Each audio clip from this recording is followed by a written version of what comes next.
No, that didn't work. Okay. Oh, wait, maybe it did. Yeah, cool. Okay, I'm unmuted. That's fantastic. Neat. Look at that. I was using a cool little remote tool, so I don't have to alt-tab to my second monitor, which would end the beautiful Pillars of Eternity music, and we don't want that to happen. That'd be sad. It's so pretty. It's so pretty. Hello, hello, happy Monday.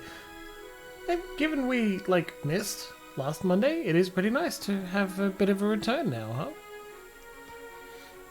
I mean, it was Valentine's Day. Not a bad day to take off. So congratulations to Luxie for a 5-month resub. Subiversary. 5 months. If we've been together that long, honestly, we could perhaps talk about me cooking a meal or something. Well, hello, Trugs. Good to see you early tonight as well. Honestly, I would have made a drink or cooked something before then, but the only other thing that jumped into my mind, in my way that I start talking and then a lot of the time let the sentence finish itself in my mind as I'm saying it. The only other thing my mind was giving me was saying, we could talk about what sort of contraception we want to use. Steady on there, Jimbles. Bit of... First off, 5 months is a little early to be making long-term contraception plans, but secondarily, perhaps don't hit on chat that quickly, or that heavily as well. And if I were, I've got to remember to include Trugs, and Deadman, who I am sure is watching and waiting in the background.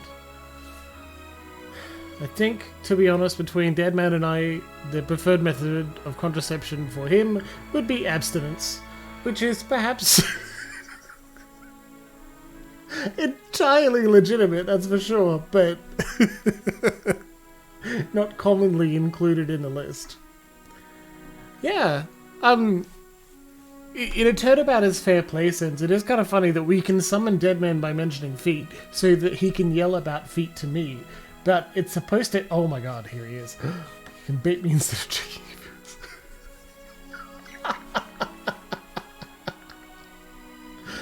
Yeah!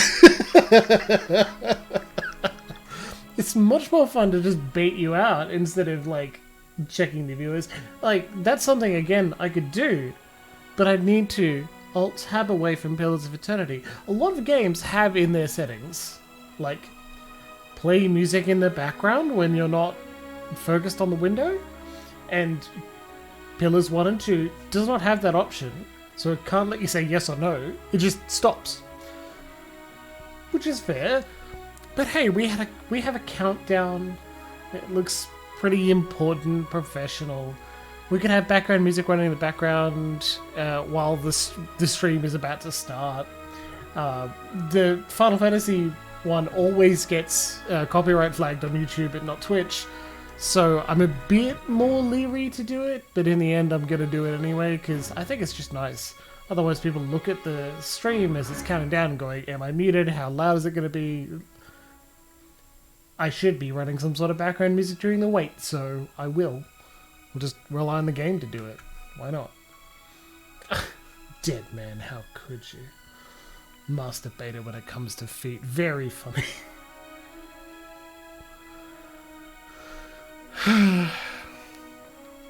I send ridiculous and/or kinky memes to many people because they enjoy it, and I am too hesitant now to send any that may reference feet in any way at all, even if it is a look at this weird fetish, how fun is this sense. Because I'll immediately get accused of following 20 different feet meme pages. I've already got a problem where I think I'm following a meme page and it is just a softcore porn page. I'm not interested in softcore porn when I'm not... Actually, I am. What I'm not interested in is softcore porn when I'm looking for memes. They don't have to be kept separate, it's just...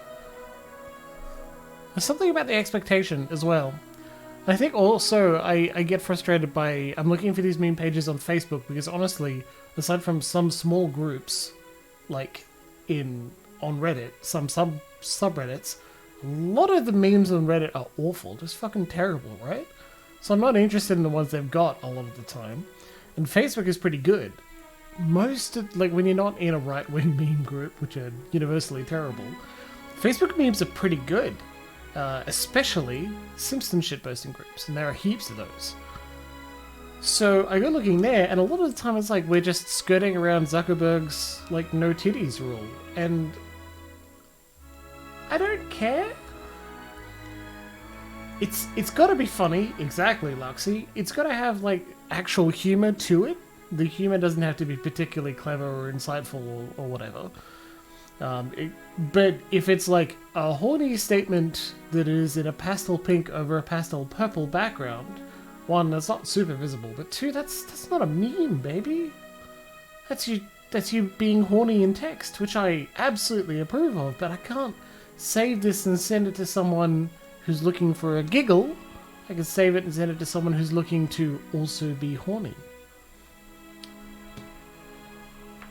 And I need a lot more impetus and inspiration for people who need extra giggles than people who need horny, because honestly, horny people work it out for themselves. More power to them. Press the remote and look at that, now we're on a different screen. Look, let me prove it to you. Options, sound, that's it. Reactive music is not what you think it is. When off, exploration music will not change when stealthing. Like, yeah, when you're stealthing, the music changes, that's all. I did notice the mod manager, and I should show you the only mod I have turned on at the moment for Pillars 2, which is underwear is removed, because of course it is. I tossed up whether I should get any of the other ones. Like, I certainly thought about it. Steam Workshop opens in a new window, so I could show you, but I have to fuck around. Like, there's one of them that raises the max level to 33, which is good. And another one that overhauls most of the... Not overhauls, but changes the UI to add more of the... more clarity to it. Like, any condition now is highlighted with a color. If you mouse over it, it'll tell you what it does. Like, that's good stuff. But I'm lazy. And I'm vaguely... Since I keep making reference to Obsidian, the developers, the writers, and their intent, I don't want to change that too much. So installing too many mods makes me feel a little iffy, even if I do love modding. The same way I also played Stardew Valley vanilla. Even though I don't play vanilla when I'm playing by myself or with Emma. I just would wish you could put a custom category on Twitch. It's like modded something. I guess you could change it in the stream title. And yeah, I'm glad you two approve, and it makes a lot of sense to me. I just don't like painted on underwear in any game I'm playing. I think it's unnecessary at all. It's something that hits my... Hello, comrade. No, not yet. We're at a loading screen. We're not getting anywhere that fast.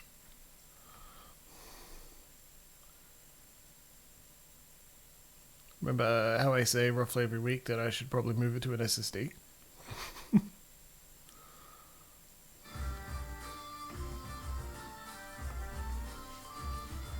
Yeah, exactly. Like, when they say remove underwear, I wonder what they do with it. Right here. Like, sometimes they model some good genitalia, and I like that. Of course they do. Sometimes they don't do anything, and it's just confusing. Alright, so there's no pants. I don't have a pants slot. Let's just take off the Principi leather armor.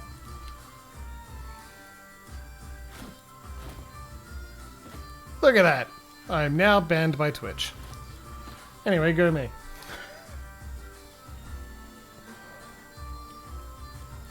Yeah. Orange tuft of fur. That's some good effort. That's stealing. They'll never know I'm here. I got this. I'm going! I'm going! One of the last things we did was stop Purser from running a Let's take a look. hilarious heist. +3. Oh, it's a deep blue grain alcohol with anise and elderberry. Hell yes! God, that's delicious. All that hype about modeling of Merida's hair? No. Tell me more.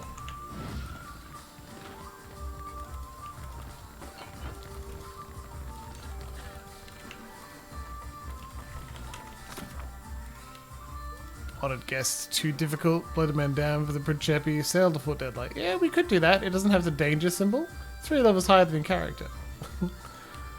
Return to Azali. Yeah, we could do that. Oh, not all the point going over there yet. And Serpent's Crown. Yeah, maybe.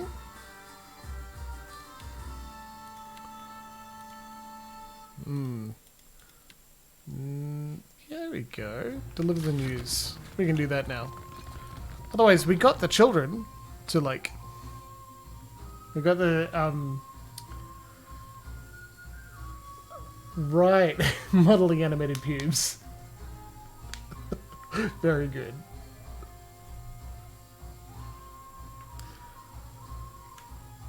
I mean, that's fair, to be honest. Animating? Crazy. That would be way difficult. Just... Oh, what is this? A man saunters over to you with a jagged smile. He's got a long, crooked scar on his forearm and he's rolled up his sleeve to flaunt it. You must be new. Lucky for you, we have a special rate for newcomers. A bag of coppers in exchange for your life. He brandishes a knife. One of his companions grins widely enough to show you all of his missing teeth. Streetwise. But the way they're all gathered around you, leaving their own backs exposed, tell you that they haven't been here long either. Intimidate, streetwise back. You're newer than I am.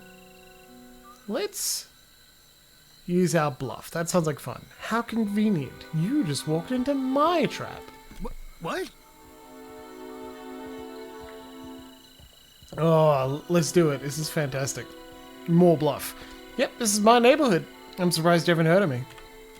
They're all nodding along. They're nodding along, all except the leader who's squinting at you as if searching his memory. Come to think of it, we haven't heard of you. Strange, isn't it? This should work out well. They draw their weapons and rush you. That's not a bad outcome. We'll kill him. This is particularly odd, though. It's not the first fight we've been in with Shoti, but it has been a little while, so let's pull her up again.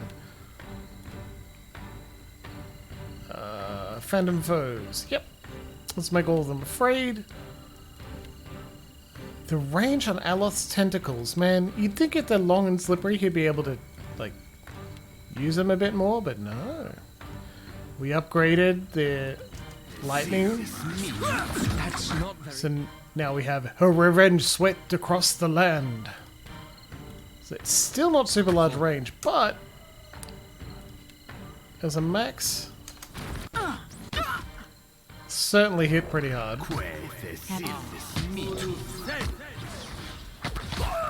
Feather in the background is doing okay. Mind blades are bouncing a lot.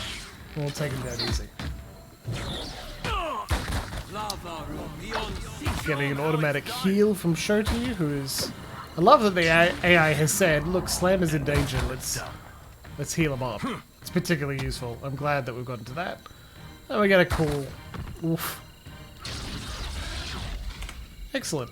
Now Shoti was in Malayan attacking with her sickles and her lamp, but was also casting healing spells as a priest because I hear you. she is a priest and monk. And I think that was a good decision. Anyway, just like a quick summary. Last episode we did a lot of side quests. We did not learn anything or much at all about the main plot. So like, Shoti was the monk. Yes, she's a monk priest. The most important thing that happened is that we picked up What can I Shoti do you for? and spoke to Seraphim a little bit more. Hooey! About time we took a breather.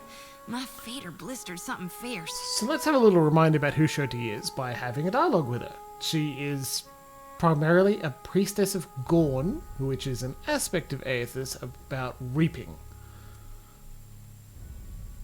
In fact, I think that's her subclass. She's a Reaper of Gorn. She's got a cool accent. She's kind of exciting. And we ended the last, like a fortnight ago, we ended the Discord, it did in fact, not the Discord, a Discord admin had a screenshot of a profile portrait with "We love Shoti." So, welcome back. Hands braced on her knees for support, she leans forward and sucks in a breath of fresh air. Her eyes never leave your face. A rosy flush slowly brightens her cheeks, and she beams you a wide, brash grin. Tell me what's on your mind. What are your thoughts on Aethys? We talking during the Saints' War or after he died? Saints' War is when Aethys led Red Ceres to invade Deerwood. Shoti taps a finger to her lips and hums thoughtfully. What's the difference? Well, before he died, he was still Aethys as the majority of my brethren know him. Aethys embodied a human, and when that human got blown to bits, we all believed Aethys died. Adair likes that. And I think a part of him did. The part he'd most closely woven into living flesh. The part that represented life and rebirth after death. Which means the part of him that could have survived, that stormed across the Deadfire's seas, was the side more aligned with obsidian, rot, and falling away. That which is death. Right. So this is how she can say, I think that my part of Aethys is still around. Right, well, tell me about Aethys leading up to and during the Saints' War. I really only know what my folks taught me. She scratches the back of her head, hesitant. Aethys embodied Saint Widwin, but during the war, he got blown to bits. That's the thing about human bodies. Eventually, they all gotta die. As the god of rebirth, of course, Aethys would be coming back. But where I differ from my family's view, and my High Priestess's view, is that I've studied the apotheosis of Gone. Of course he'd be coming back. And I know all about the backside, the downward swoop, the death part of the cycle of life. Obsidian, rot, regrowth. That's an interesting thing. Why did she know about the backside, the downward swoop, the death part of the cycle of life? What's gone can never be again. What comes back is changed. Always. Even if what comes back is a god. Okay. What's your take on Aethys following the Saints' War? Then you mean gone. Sure, maybe my god still answers to Aethys as well. Why not? But Aethys died, and death requires change. Midwestern goth. He ain't what he was. Not in exactly the same way. That's why I think his other aspect, his darkness in the light, is what's burning brighter in him now. Let's speak of something else. No need to fiddle-foot around. I'm listening. No need to fiddle-foot around. That's perfect. I love her. You know, this is why I wanted to pick her up so early, and we had to wait until, episode 5. Whoops, my bad. It's because I was in such a hurry to get Aloth. I didn't know that I'd be punished for that. I love Aloth. Should you be swearing so much as a priestess? Reckon not. She grins wide and confident. But I can't help but be a touch wayward. Aloth doesn't like that at all. I don't take it too far. My ma caught me once necking in the Merkberry stalks. And of course, I fight. Necking in the Merkberry stalks. But I've not done much more than that. And I don't use the real ugly words. She waggles the sickle around in a helpless sort of gesture. Sometimes the feelings, they just come tumbling right out of me. Gods darn it. Seraphim likes that. Adair likes that. Jeez, Adair likes her a lot, huh? Yeah, it's best we gotta move on. Alright, Shreddy. Yeah? Got anything more? Tell me what's on your mind. You Nothing. need me, I'll be 2 whoops and a holler away. Nothing more. But love it. Right here. The words just come out sometime. My village was not like this. Why does Queen Onikaza not send the foreigners away? First off, I found the money Batara hid. Take it. That much copper would only bring suspicion. She shakes her head. Besides, maybe Suduza will accept it in exchange for passage. Well, we've still got the money, so I guess we gotta keep it then. Did you know Batara was working for criminals? Of course not. He worked on the docks, I'm sure of it. Her face flushes with shock. Hey chat, 1 or 2, do we tell the grieving partner of that her partner was in fact working on criminals? Do we say, 1, I'm a watcher, they've read the memory in his soul, or 2, as you say? Is it a big deal? Maybe, maybe not. But it's up to you to decide. Nice. Is it super important? Well, no. But, you know, it's been a little while since you've had something to actually vote on, and it counts.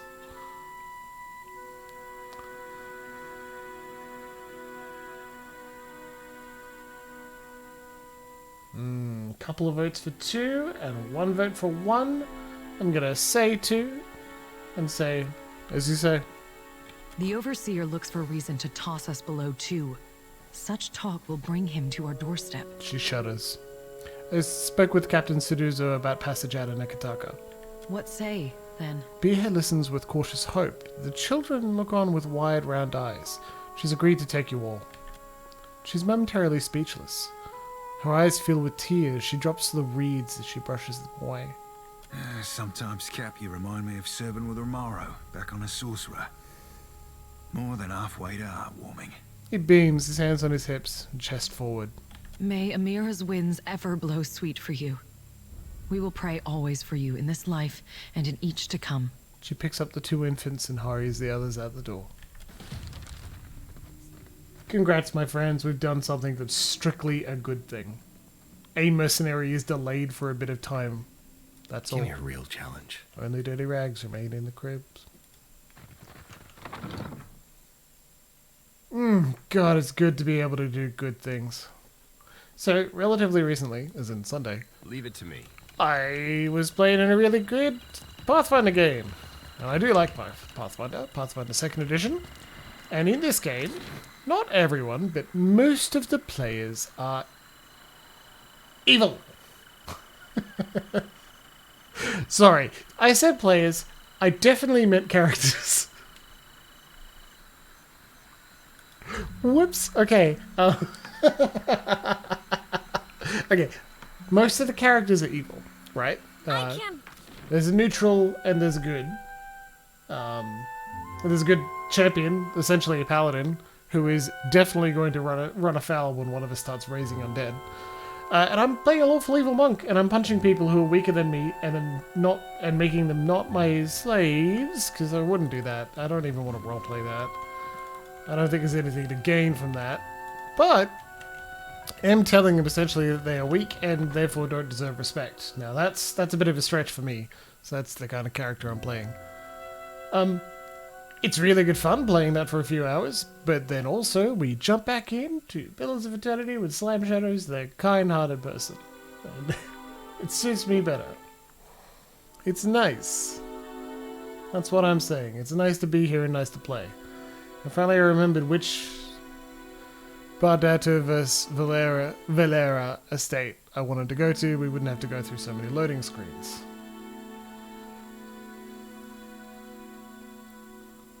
Well,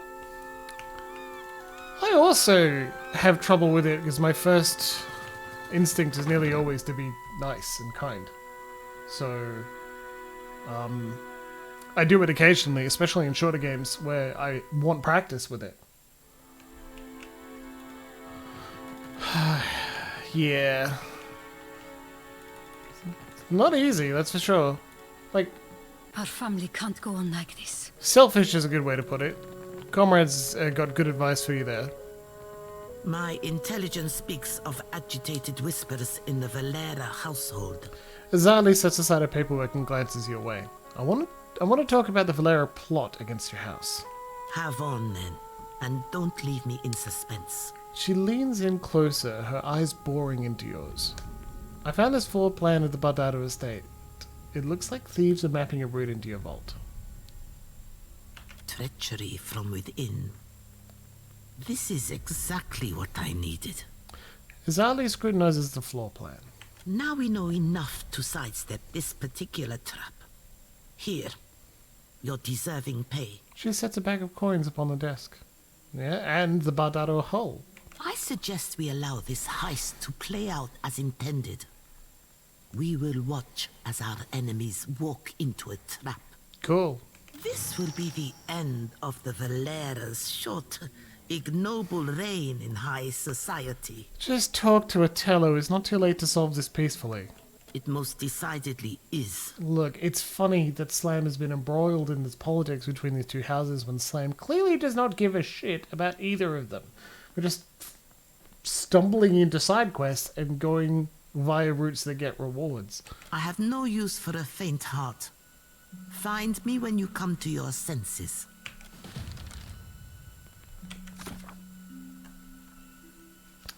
Well, we don't currently have a quest to deal with it. I'm just pleased that we got a new cool hull. See, the Bardato hull? Since we had the Valera sails and that was a strict upgrade, let's do that. There we go. 5 hull health and an extra 2% travel speed. That's fantastic. Alright, let's do it. Speak up. My business never sits still for long. About this feud with the Valera family. Fratello doesn't make my affairs any easier with his wayward ambitions. There's all emotions for you to continue. Would you be willing to speak with Otello? Oh dear. You're serious, aren't you? She stifles a chuckle. You think I'd put myself in pistol range of that old imp? This feud is cutting into your profits. I think exchanging a few words is more sensible than an elaborate frame-up. Practicality suits you, you know. Zali strokes her chin and sighs. I have little objection to discussing the matter. I simply doubt Otello will listen. And dialogue. Alright, let's go talk to Otello and be like, look, you fucking idiot. Maybe the two of you can stop being a jerk.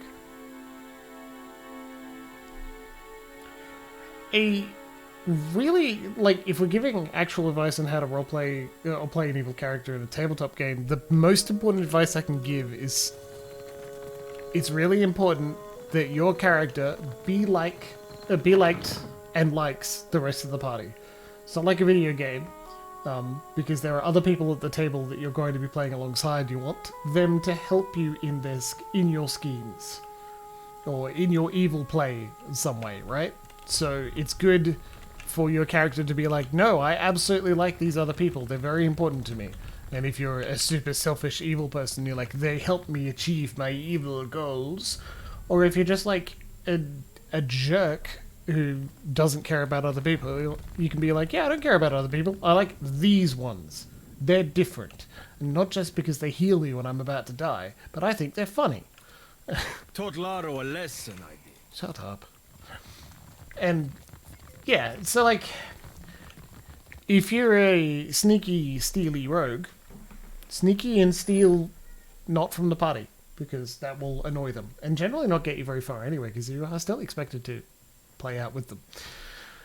What you could do instead is like lean over to a party member who is also easily corrupted, like not a paladin, but like like another easily corrupted character, and be like, hey, we could probably steal the shit from this house pretty quickly. Or could you just act as a quick distraction for me? And then after they act as a quick distraction, next time you're in an inn, buy them a drink in character.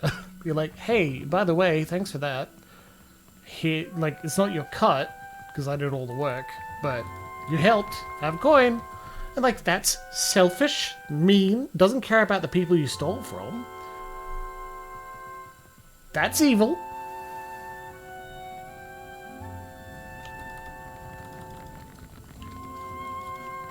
Martino, you're not the person I need to talk to, but let's do it anyway. Trouble sleeping, Watcher? Me, I sleep like an infant. Okay. Otello, I'm here to solve more of your stupid problems. Good night, Watcher. We can speak in the morning. What? Alright, wait. Day-night cycles are often very cool, but sometimes pretty annoying. Thanks for letting me tag along. The dead fire is awfully big for this little Orlin. Day-night cycle has most of the guards in here leave. So like there is a Valera guard, but Otello and Martino Valera leave this room full of stuff at night. Cool stuff. You're playing for a steely rogue. That's what you're looking for. Adu, what brings you to the Hall of the Valeras? We're having some kind of trouble with the family next door, Slam says, pretending to not know what's going on. Ach, the Bardato Bank shut us out of investments and stifles our finances. This is the richest prospect on Iora, but we cannot grow our family business. Very often video games have no options for evil characters that aren't just cruelty. The selfishness doesn't come up very often, and rarely do you feel the desire to do it. And so it doesn't come up in dialogue options to make it feel like an attractive option. And a lot of earlier examples is just requesting more of a reward for something you've already done. Or changing the terms of a deal or something. Can't make coin at the expense of others? Now that's a crying shame. Eyes narrowed, the princess crosses her arms over her chest. If you know a better way of squeezing profit out of these islands, I'm open to hearing it. You're a filthy capitalist. Ezali is a rich thug, and someday she will get what's coming to her. Okay, what does the family do for the Valiant Trading Company? Valera ships escort goods and merchants from island to island across Deadfire. The Principe dogs show us their stern whenever they spot Valera colors on the horizon. They definitely do not. Leave it to a swabby from the Republics to think a pirate showing them their rear be a compliment. Ewan chuckles at his own joke. And I want to talk to you about the Bardados. If we must. What is it? Frowning, Atelo beckons you to continue. Before we ask her a peaceful... No, let's ask her the peaceful arrangement. After everything that she... Madiko, what is she planning? You're not considering this? The Bardatos have nearly ruined us! Enough, Martino. I will not let our families tear each other to ribbons while I can avoid it. Tell Ezali to meet us here. I won't be lured into a trap. He nods to himself and glances at the state of the house. Adu, what brings you to the Hall of the Valeras? Atelo opens his palm. Fair warning, Azali Bardato knows that you're planning to rob her vault. Atelo turns to his son. They share an uncomfortably long silence. Robbery, Martino? Please, don't tell me. Atelo presses his brow and trails off, shaking his head. It was Belda's idea. I may have encouraged her. Martino coughs into his fist. Shoddery, Martino. Now I have to clean up another of your messes. What do you want to do about it? I prefer to keep these things in the family, the times being what they are. He glares at Martino. Best of luck, I'm out of here. Martino, we are going to have a long talk about who governs this estate and who falls in line. Bye. Why do we do that? We got a small XP bonus for letting him know as well. So, remember, snitching gets you twice the experience points if you tell everyone. I didn't tell a guard. Could be worse. It's funny that it wasn't given an option that's like, don't do it. They're aware of it. Don't do it. Funny thing is, we walked in and told them first. We could have joined in on it. I told on him to his dad, yeah, maybe I should have spoken to him first. Be like, I'll tell your dad if you give me 400... I won't tell your dad if you give me 400 copper. I love 400 copper. It's absolutely worth it. Honestly, I wanted the sails and the hull. That's very important. Speak up. My business never sits still for long. About this feud with the Valera family. Fratello doesn't make my affairs any easier with his wayward ambitions. I spoke to Fratello. He's willing to meet if you are. You're serious? If this is some Valera trick... Please stop feuding with the Hatfields and McCoys. I'm not walking into a trap without keeping an eye on you as well. Let's head over to the Valera estate now. Very well. If nothing else, this promises to be entertaining. This feels ridiculous because Slam is so far most definitely a pirate. Is he particularly interested in these capitalists to help them to extract value out of this island chain? Not really in his characterization so far. Who gives a fuck? But anyway, let's do it. Bardato and Valera representatives stand arrayed around the dining table wearing expressions of anxiety and resentment. The temperature of the room suggests no more amity than when the discussion began. If we could open by defining each of your grievances and demands... Before you can finish a sentence, the teller cuts you off with a hard wave of his hand. You run your bank like a crime syndicate. Some of us struggle to tell the difference. Atelo points an accusing finger across the table.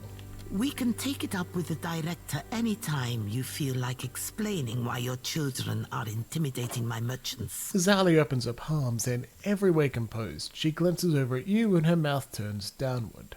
I see our would-be mediator has arrived. Well, we're here. I hope this wasn't some elaborate, ill-advised jest. I think it would be very funny if in the next dialogue option we have a "It is! I'm gonna kill all of you now that you're all in one place." I don't want to set up a poll because that's a lot of effort, but, like, that'd be really funny. I would not willingly welcome a Bardato beneath my roof for the sake of a jest. No, it looks like you don't have an option to kill everyone, which would be very funny. Lux, I think you got a good point there. Please, let's try not to sabotage this from the outset. As long as the Valera remembers his place, we shouldn't have any problems. My place is in the dueling ring. Care to let the gods decide, Lady Bardato? Martino licks his lips and fingers the pommel of his rapier. Martino, please take a look at how she's wearing full plate armor that appears to be crackling with lightning. You fucking moron. Quiet, Martino. Watcher, now would be the time to lay out your reasoning. With an open palm, he gestures for you to continue. Okay, so there are a lot of options here. This is actually difficult to manage correctly. I'm going to use the diplomacy, because of course I am. But take a look at the options. Like, first, accuse one, accuse the other. Duty should come first, vendetta is in second. Is that going to work? They seem pretty, interested in this vendetta. And then, why fight each other at all? We could all be killing pirates. And, that's going to make Seraphim annoyed.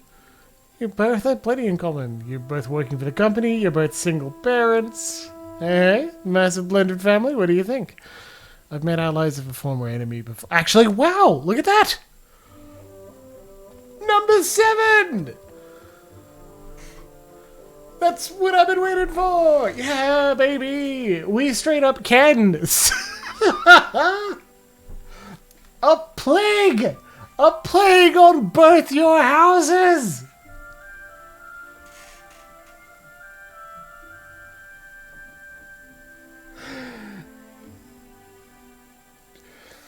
That's what I've been waiting for, baby! I don't even watch Moist Critical, but it is a really good, very memeable phrase. That's fantastic.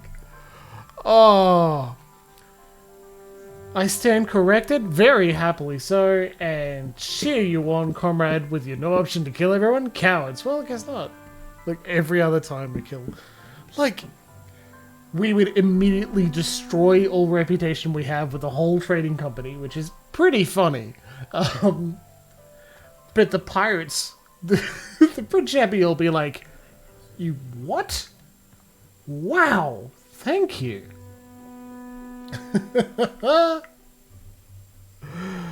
Oh.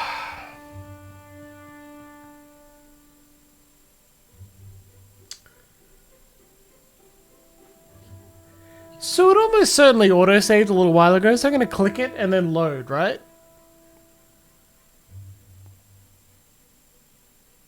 I'm going to give you all the satisfaction of killing everyone, then I'm going to load the save. Let's do it. For a scant few seconds, you hear nothing but the creak of armor and the confused whispering of one of the more distant guards. Seraphim smiles, baring crooked teeth. A sound of frustration breaks out from the back of Shirty's throat. Color rises in Aloth's cheeks. He shakes his head. It must be said that this is a very dramatic form of suicide. Oh, yes! Azali crosses her arms and props up her chin. Will you consider a temporary truce, Azali? Attila nervously reaches for a weapon. Excellent! Now that they've reached an understanding, you can tell them this was all a ruse. Right? He looks nervously between you all. No such luck, Elf. For him or you. As you say, Attila. Quest updated. Survived the meeting. Azali calmly draws a weapon and, with a smile, signals her guards to attack. Oh my god, many of them are very high level. Okay, that's fun. Let's watch Slam get royally owned, and then we'll load our save.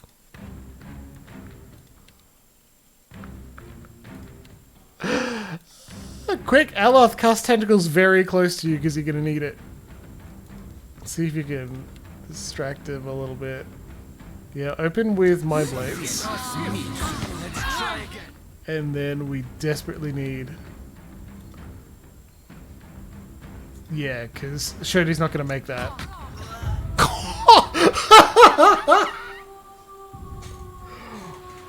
Holy crap. I didn't actually see what killed us. That was incredible. Anyway. What a save to the Valera estate. Not even a fuel... I think... Oh, they got Vela. You're exactly right, Luxie. That's what happened. Vela spawns in the middle of all of us, so... Doesn't have much health, so a couple of shots and she goes down. Yeah. Very good, though.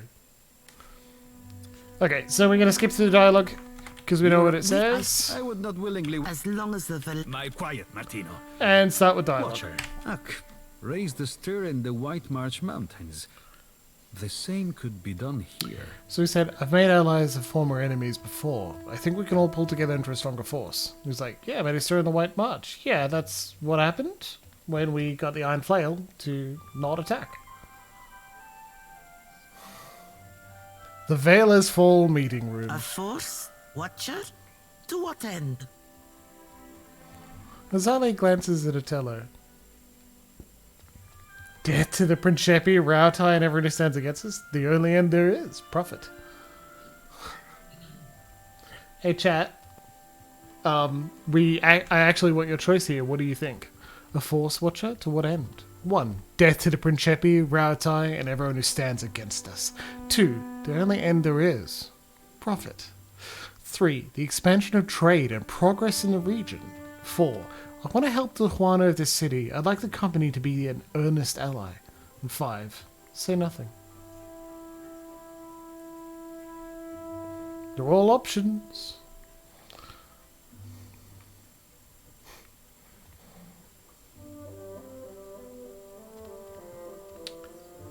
Yeah.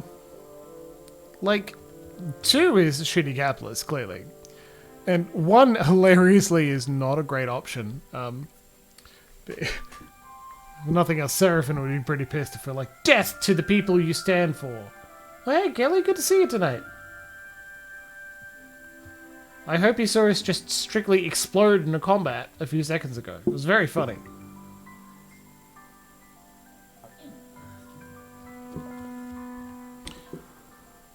I wish 4 would work, that'd be good. What about common voters tonight? We've got 2 for 3 and 1 for 4 and 1 for 5. So I'm actually going to choose number 3. 3 is nice, but I feel it's just helping them feel like they're unable. Yeah, exactly. They are. Yeah. I can say that the thing that would change them the most is the choice we make near the end of the game. You would pick 5. Okay, so 2 votes for 5 and 2 votes for 3. Well, I got a tie break, and I actually want to choose 3 myself. Expansion of trade, honestly, I was voting the most. I'd choose 4 and then see what happens. But anyway, let's go with 3. Expansion of trade and progress in the region. A worthy ambition. Hey, they like it.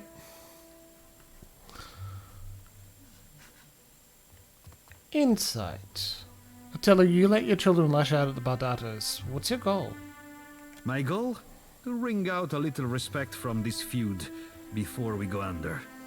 The company will bleed us dry. We give our lives, our loved ones' lives, and they don't lift a finger to help us. The Bardatos turn their backs. That's because you work for a company. HR does not care about you, Otello. Why shouldn't I teach my children to walk with their heads high? The best way to not feel like a wage slave is to search for your own freedom. Zale frowns, looking at him skeptically.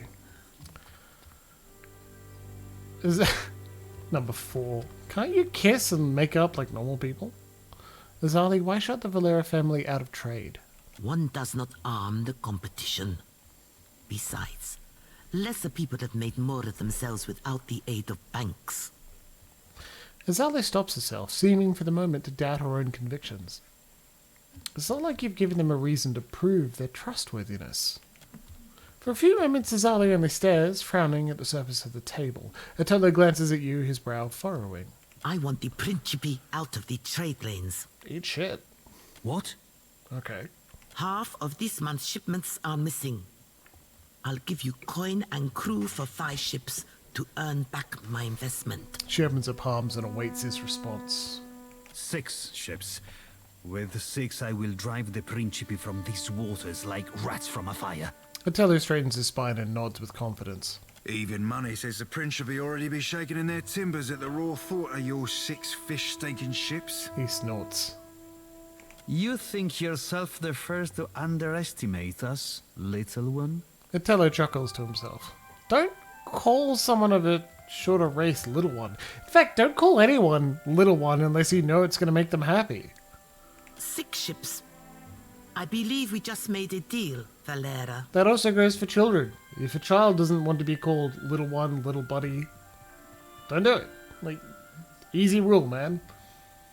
And I'm saying that like it's obvious because once you think about it, it kind of is. But then there's a lot of other cultural messaging that says it's cool. Like, if your sister likes it, go for it. Like, I call a lot of people darling, right? Some people don't like it, so I don't call them darling. It's actually not gendered. The closest line I can think to is... No, let's not go into that on stream. Person I have fondness for and feels some small measure of protectiveness over. Then it's settled? Otello sounds bewildered by his own words. So it seems. For the time being. Zali shrugs. Time will tell if this arrangement is a favorable one. My hosts, you'll excuse me if I return home. Okay, that's pretty funny, Luxie. She inclines her head, favoring you with a bemused look on her way out. Like, lessons to take away from this quest. Arrogant jerks be arrogant is a pretty good one, but like, Jesus Christ. You're right there. Also? Never saw myself breaking bread with a Bardato. Yeah, you're welcome. Oh, yeah. Cats would love being called Little One. Excellent. Alright, dude. Now, give me a massive reward for stopping you from dying. With our new capital, the fleet can be fully restored by month's end. Otello strokes his chin and nods. Here. You may count yourself as one of the family. That grants you the right to display it. He passes you a fine sword with the Valera crest etched on the hilt. It's a long sword, so we don't use it. Thanks. A longsword named Duskfall? Not a bad name. Hey, where'd it go? Oh, there it is. Oh, cool. It's exceptional. Pretty cool. Grant's devious. 10% action speed is pretty fucking good, too. It's devious. Additional penetration when attacking the same target as an ally. Well, yeah, you'd hope there's extra penetration when you're working alongside an ally. Lighter and more flexible than traditional steel. Yeah, you can level it up. It's pretty good. So feather light, which gives action speed, can be increased to drawing cut as well.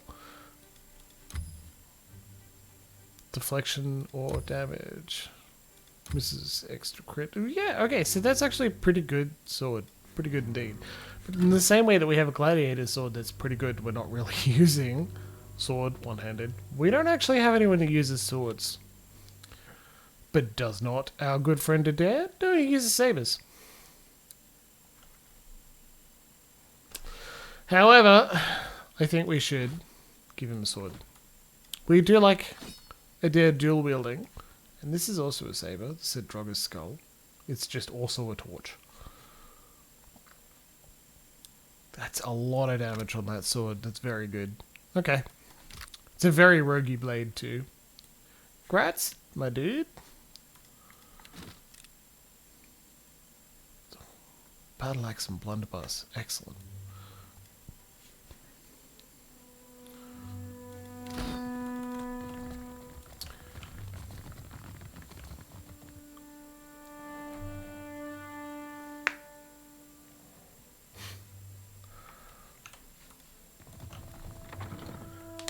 Yeah, very good for rogues indeed. Here's the thing. I'll check to see if there's anything else, but the standard proficiency thing is just, do you get the attack mode with the weapon or not? There are also some other traits, at least in Pillars 1. I don't think they're here in Pillars 2. Just abilities.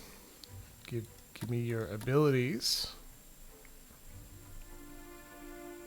Yeah, it doesn't have Wimble Slash. Like, gain penetration and whatever. You'll get more from it just because you've got it.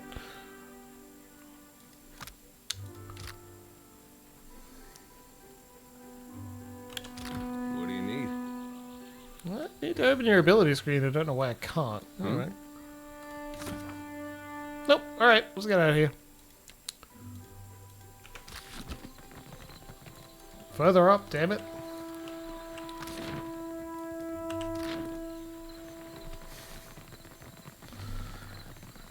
Like, if a Dorito's crunchiness is directly proportional, directly related to how when you crunch them they will also fall apart, right?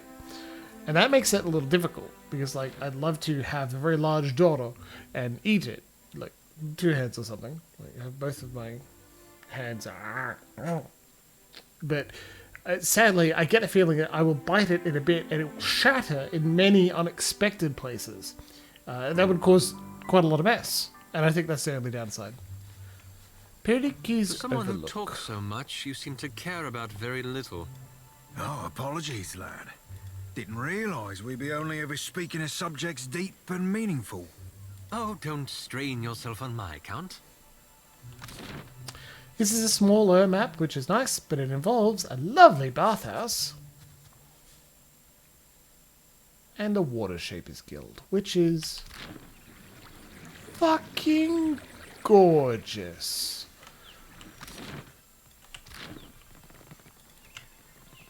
I don't know if we can visit the Water Shapers Guild and get something very cool yet. But if we can, you're in for a goddamn treat. More crunchiness than a single Dorito. Like, yeah, exactly. Why, hello. Could Steely at your service. Good Steely. Lovely. She sets down her printing shears and looks you up and down with a warm smile. Nice to see a friendly face. Too few of us chance the voyage south. We are a friendly Orlin. I can tell that you're new to the Deadfire. Maybe you're still getting your bearings? Some of my herbs can help with seasickness or worse afflictions. What makes you think I got here recently? It's nothing personal. You just have that taking everything in look about you. I'm demonstrating the world to a captive audience of 6 people. 6 glorious, beautiful people. Give it time. It'll pass. They better not. She reaches to brush a curl of fur behind her ear. Her gaze wanders towards Seraphim and lingers there, and she pulls her focus back to you, blushing slightly. Oh, ain't no shame in looking, lass. Flashing a crooked grin, Seraphim bows to the herbalist. Aloth massages his temples, shaking his head. Aloth, that's not that irresponsible. Calm down. What brings a herbalist to Periki's Overlook? Money is the obvious answer, but I don't think that's what you're after. She smiles. Yes, I'm an herbalist, but I also pride myself as a florist. I think the city liked the idea of putting a flower shop somewhere visible. It's ostentatious, really. Probably the same reason why we have a magic shop next door. Periki's Overlook is a great big splash of culture and innovation, there to show travelers that the Huana are ready for the world at large. She shrugs. Oh, hey Jeff, good to see you tonight as well. I should shout out when you're nearby too. Cheers. Hey, yeah, Luxie, I'm with you. I'm in favor of Seraphim hitting on a herbalist.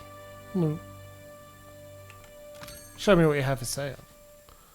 Well, dexterity and alchemy on gloves. That's pretty good. Hey, Outlaws. Do you want that? Maybe? Vine Lurker. Summon a Vine Lurker. It's pretty good. Yeah, you're not strictly captive. Probably couldn't get away with saying that, like, I'm keeping you here, you can't escape, but, you know. You could buy these to do enchanting a little bit early, right? I'm too lazy to, so I'm not gonna. But I am going to sell a bunch of junk. Oh man, I'm playing Kingmaker instead of Final Fantasy XIV's Endwalker. Oops, very bad indeed. Not that bad, I'm being very silly. And there's, in Kingmaker, there's a sell all button that sells all, like, non-magical gear. Boy, I'd love that right about now.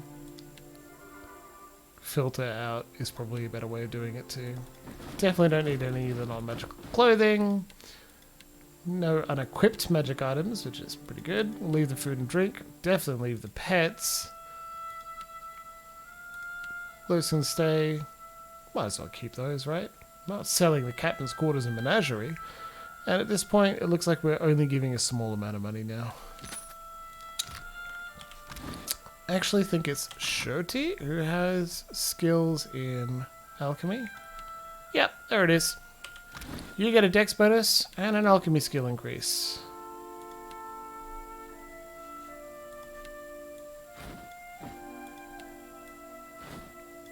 What were you wielding? Oh. Shit. Something is only useful on her. Oh well, but still, I don't... Pamper me too much and I'll grow to like it. Lovely. Right, now that we've met the nice... Now that we've met the nice lady, let's steal all this stuff. Ooh, absolutely.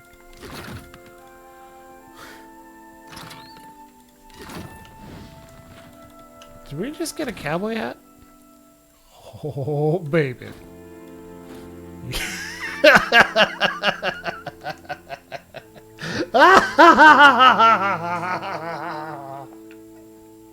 Oh, yes! Alright. What can I do you for? Yeah, uh-huh. Happy to oblige. Mm-hmm. Yeah, yeah, yeah. Happy to oblige. Happy to oblige. Alright.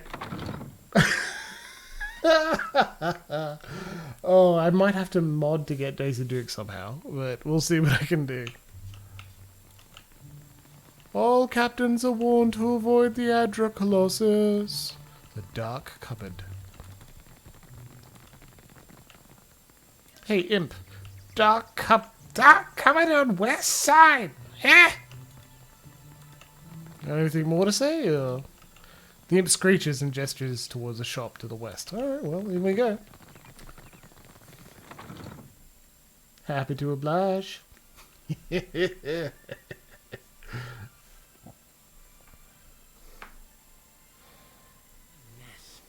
This is why wizards get a bad reputation.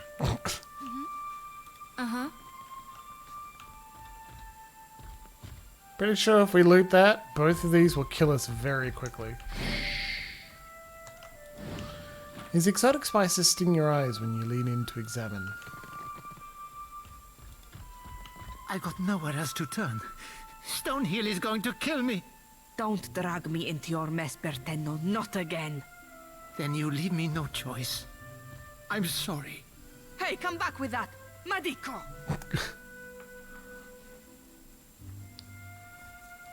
Well, Can I borrow a sword? I promise to be careful. We are in a shop, Vela. The eyes of this skull-drac head have been replaced with polished stones that follow you as you move. Shop Imp. Shop Imp, greetings. This imp mutters something dark and hateful under its breath and regards you with narrow, wandering eyes and flared nostrils. What was that? Buy something. He makes a rude gesture towards the shop's wares. Why are you so hostile? It's not hostile. It's just Imp. He bares his teeth and hisses to emphasize the point.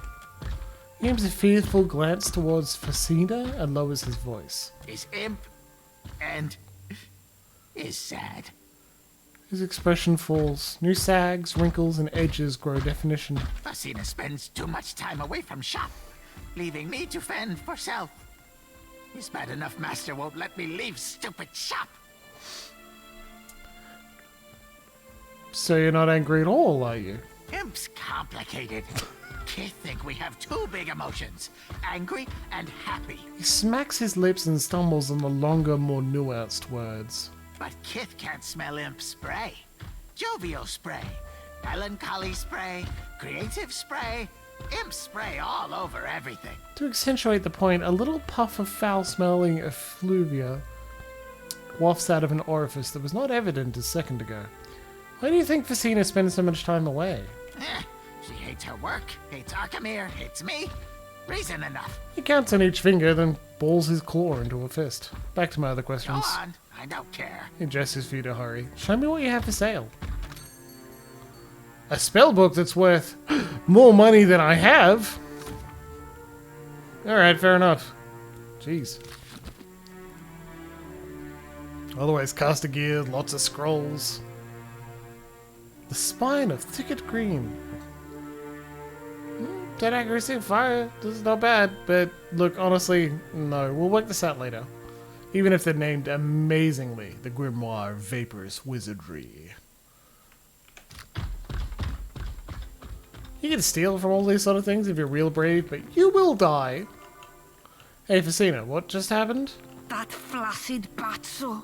This young wizard clutches the countertop, looking as if she's either going to vault over it or snap it in half. Imp, you had none of that, Ak? The imp mutters to himself in a dark, guttural tone. That's what I thought. What's Bazo? Well, you find out. Fairly in turn for the penis in the pejorative sense.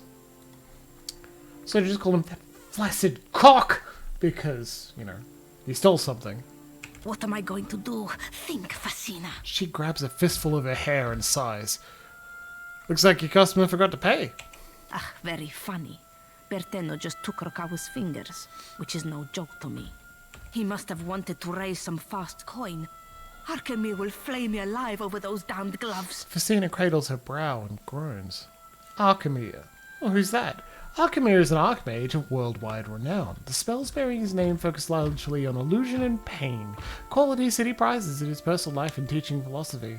Over the years, he's fostered dozens of students, but none have graduated from their apprenticeship to Archimere's satisfaction, opting instead to leave his service in bitterness and resentment over the archmage's notoriously unfair treatment. He lives in Neketaka at Periki's Overlook, where he operates a local magic shop, the Dark Cupboard. Ah. Strange that the constructs didn't attack him for stealing. Is it strange? I don't know. Go consult Archimere's grimoire if you're that curious. Flustered, she finds any excuse to look elsewhere. What aren't you telling me? Not that it's any of your business, but Berteno used to spend a lot of late nights here. Facina coughs into her fist and avoids eye contact. I got into the construct's guts and marked off Berteno as a safe visitor so they would not attack him. Oh, another Tinder swindler. And before you ask, no, I will never do this again. She crosses her arms resolutely. Yeah. Why does he need the money? He said that he's in debt to a Rautayan captain by the name of Hamuto Stoneheel.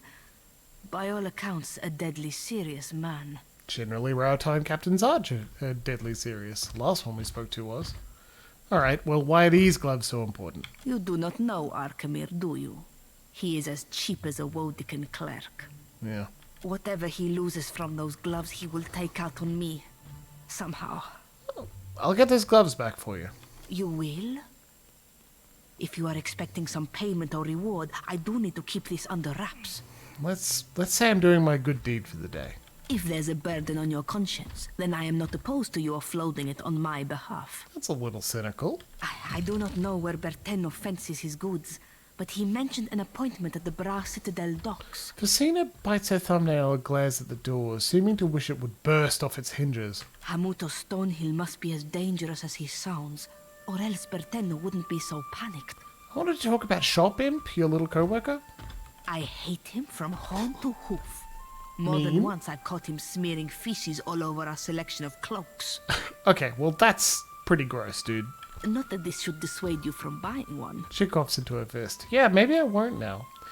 I think he's sad because you spend time away from the shop. In a strange way, I think he likes having you around. She studies you, weighing your words with a doubtful, if interested, expression. No. We are talking about the same little flying stinker? Yeah, his method of showing, appreciation is different to other people, but if you do like that appreciation, you should be aware of that. Maybe I ought to be nicer to the little thing. We both hate Archimere, so we have that much in common. First step, don't call it a thing. Tell me about yourself. I am the apprentice of He of Many Colors. That's plain old Arkemir to you. I don't need to explain how much I love... No, I will take a minute to explain how much I love the fact that the Archmages are so important that they have their own nicknames, and it seems like they're all jerks in their own different way. Hilarious. There should be no normal wizards. None. They're too strange. Just like linchpins behind massive IT infrastructure and RNA vaccines. All furries. Fucking incredible furries. Right? No normal wizards. If you've got that high an intelligence score, you gotta be weird in some way or another. You can be fine and weird, i.e. hitting on people's wives all the time. It feels a little grosser than I expected, but apparently they were cool with it. And you could be Neil deGrasse Tyson weird, i.e. just really annoying on Twitter. And also... No, he's also a sexist jerk. Okay, remember to keep your weird wizards in a way that's fun. What few spells I know have names like Arkemir's Dripping Scourge or Arkemir's Malevolent Codpiece. I don't like that. He made me conjure a household staff of imps. Horrible, chittering things. But you did it? That's cool. I think it's because he knows I hate them. That's a... Vicina sighs and waits patiently for you to speak up. You use a lot of honorifics when you talk about Arkemir. He makes me call him by the titles he's earned in his long career. Alright, look... I'm less excited about this form of weird wizard. But, if he's not supposed to be friendly, we're certainly getting a lot of colour and characterization to a powerful figure. I can also call him by the titles I've made up since the start of my apprenticeship. This is an excellent way to treat your wizards, or anyone else who's pretentious enough to hold power and not actively care about people. They should have shitty nicknames. She grins, glancing left and right. To me, he's the bringer of foul wind, the teeth of suckling imps, and the herald of dirty slippers. Show me what you have for sale.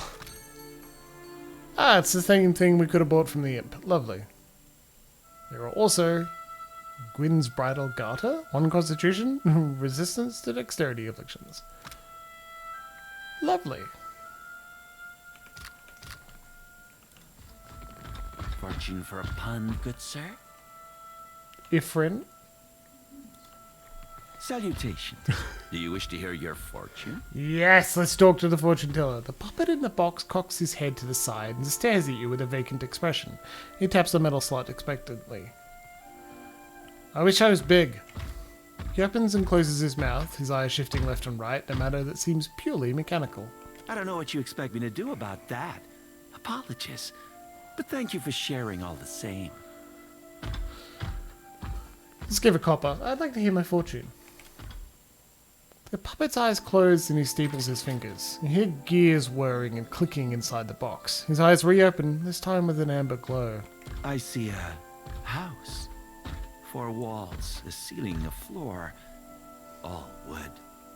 If you sleep there 4 nights straight, your one true love will pass by in the street. Be quick, before the bard in red steals her away. Drugs? Clever fingers. I can see no more. Unless you give me another pyre. You're not very good at this, are you? I just told you an accurate fortune. You'll be thanking me when it comes true. Oh, Ifrin, you were right. I can't believe I ever doubted you. That's what you'll say. Guaranteed. I think I want my coin back. And I want my manhood back. It's not under here, believe me. No refunds. Arkemir's policy, not mine. I had other questions. He tips his head to the side and waits. What's your story? I got on Arkemir's bad side and didn't exactly survive the experience. I'm not really supposed to chat with customers. He taps a coin slot and winks at you. But let's use metaphysics, because we're a watcher. And honestly, it's Actually, a good friend Aloth is helping us do it. Party assist. Look at Aloth with his 8, giving us +5. Ta-da! I wasn't aware it was possible to bind a soul to this type of contraption. How about you get yourself over to the Animancer's Tower in the Sacred Stair, then? No need to gawk at me. Alright. Do the Juana have any problem with Archimere holding you here as a slave? The Queen is too pleased at having an Archmage at her disposal to care. His hinged mouth twitches in a sad smile. I can't blame her. The Juana have got it rough. We all need coin in the end. Do any of your fortunes actually come true? Sure. All the time. He stares at you unblinkingly, daring you to call him a liar. Farewell. Salutations. Do you? Let's give him another coin. I see an island. Its shores are pitted, wreathed in fire. But you are bound to go there. Someone awaits you. A man, I think. An old friend. I can see no more. Alright. Thanks, Ifrin. You can steal a lot of stuff from here if you're really brave and feel like you can survive. The horned bones of a godlike. The plaque simply reads, "Shoplifters beware," without context. Let's go to living quarters.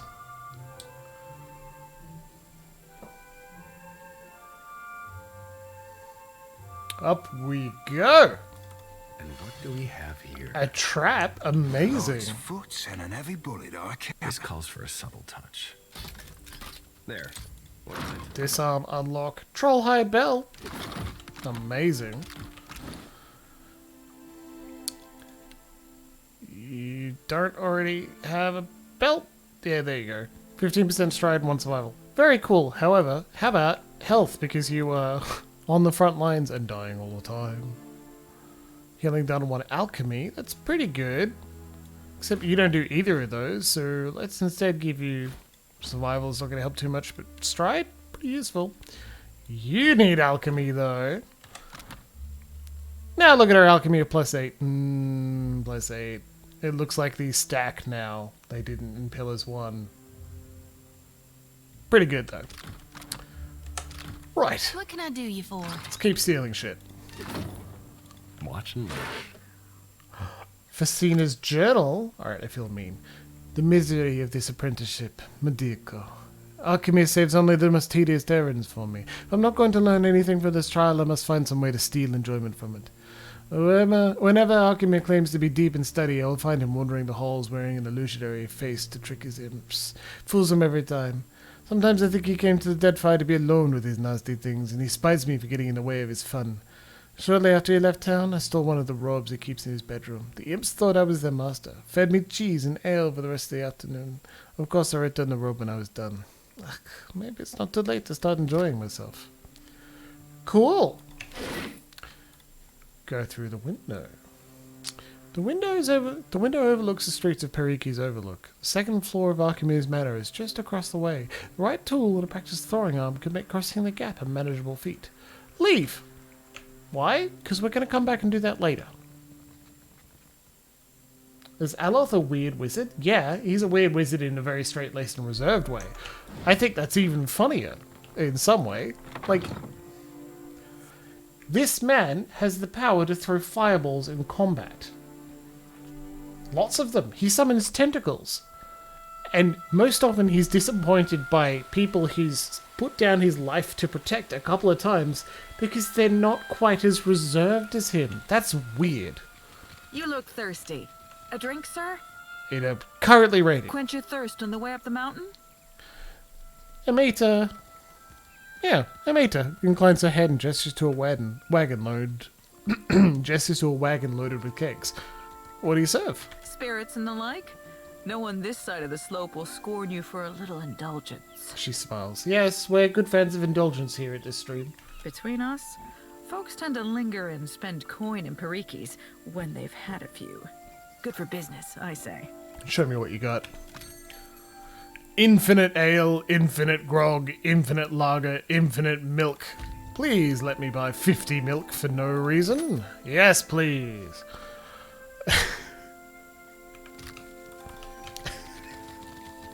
Why? Well, I imagine she'll come up in a quest later, right? I'm pretty sure that's the point. So we have an NPC that's got... razor skewers, crusted swordfish, Got at least a little bit more of like characterization. Today's catch, I say. Fresh and hot, spice to the tongue of outsider and local alike. The vendor gestures to a bed of hot coals in his wagon, a flavoursome scent rising from the bundles of meat-stuffed leaves. Show me what you got. Hot razor skewers, the crusted swordfish, glazed chops, fried ugly. It's a mariner's porridge. Remember how good that was? 5 morale. Very expensive though, so not going to buy 50 of them for no reason. But still very good. Why do that? Well, maybe Wakami was also going to be useful as an NPC later in the point, but if nothing else, that adds colour to your world. Holy shit. Excellent way to do it, especially at the tabletop, right? Having street vendors tells you about not only the world, it tells you about the area. They're in an area where people are expected to not only buy things on the street like that, but there are enough people who are going to buy them that it's worth selling things nearby. An armorer's trick has softened the abrasiveness of his dried shark skins. Lord's foot and an I can't. And it tells you about the city. It's enjoyable to do that. It's very enjoyable to do that and make your world feel alive, so do it. I say, you look like someone who wants protection and a certain something about presence. Akira? The Juana woman scans you up and down, nodding as she measures your proportions. Worry not. I can hammer any plate to fit the right size. Because we're at Olin, she winks. Holler if any of the iron or steel laying around catches your fancy. Or if you need something repaired, I'm happy to take a glance. Show her the shards of the whispers of Yenwood. Can you do anything with these? Curious metalwork, I say. These engravings. Marihi runs her finger along the faint Glenfarthern runes. Enraptured, she sways on the spot until she shakes herself back into the moment, clearing her throat. How did you ever manage to break this wonder? She clutches the shard, giving a look full of accusation. A god stepped on my castle. She narrows her eyes as if weighing the truth of your words. Forget I asked. This is no small challenge. 1,500 pyres is the price. Pariki's Overlook is an interesting place for an armorer. Akira, they wouldn't put a traditional smith here unless she brought something special. She sighs and glances towards her tools. My clients wanted everything engraved and beautiful. Wasn't why I got into the business, but it keeps my debtors happy. I keep it interesting working with exotic materials like shark leather, since there's some demand and little supply. She shrugs, running a hand across the length of hide. Show me what you have for sale. Oh, cool. A great sword named Queen's Rule. Sounds awesome. Grant's Capture. What is that? Ah, switch positions. Cool. And a dagger named Lover's Embrace. How very dramatic of you. Neat. Why are we not repairing the whispers of Yenwood? Whoops. Keeps my creditors happy. Learning a lot. Maybe it was a slip of the tongue. The Luminous Bathhouse. Nago. You have truly put your foot in it this time. What have you done, Degnos? Adolf Entry, you go to visit the Luminous Bathhouse, yes? Perhaps. Why do you ask? My satchel. Like a fool, I left it inside. Oh. My ship is due to sail from Neketaka with the next high tide. If I do not find it, my Kasita will surely throw me overboard. Uh-huh.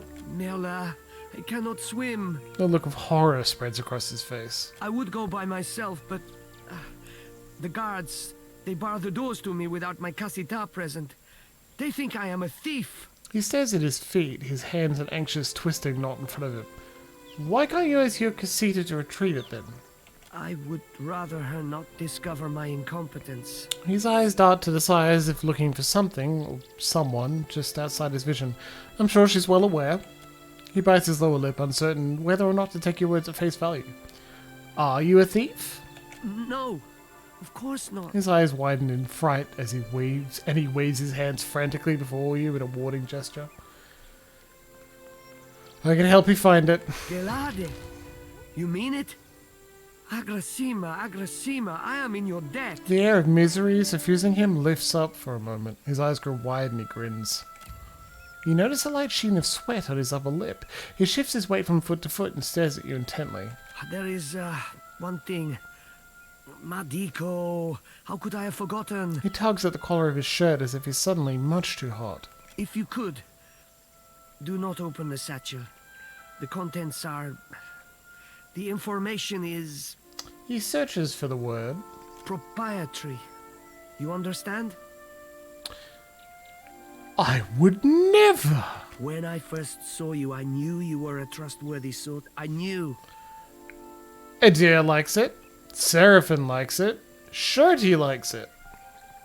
He clasps your hands in his. Please, when you find the satchel, meet me at Peddler's Canal in Queensberth. Okay.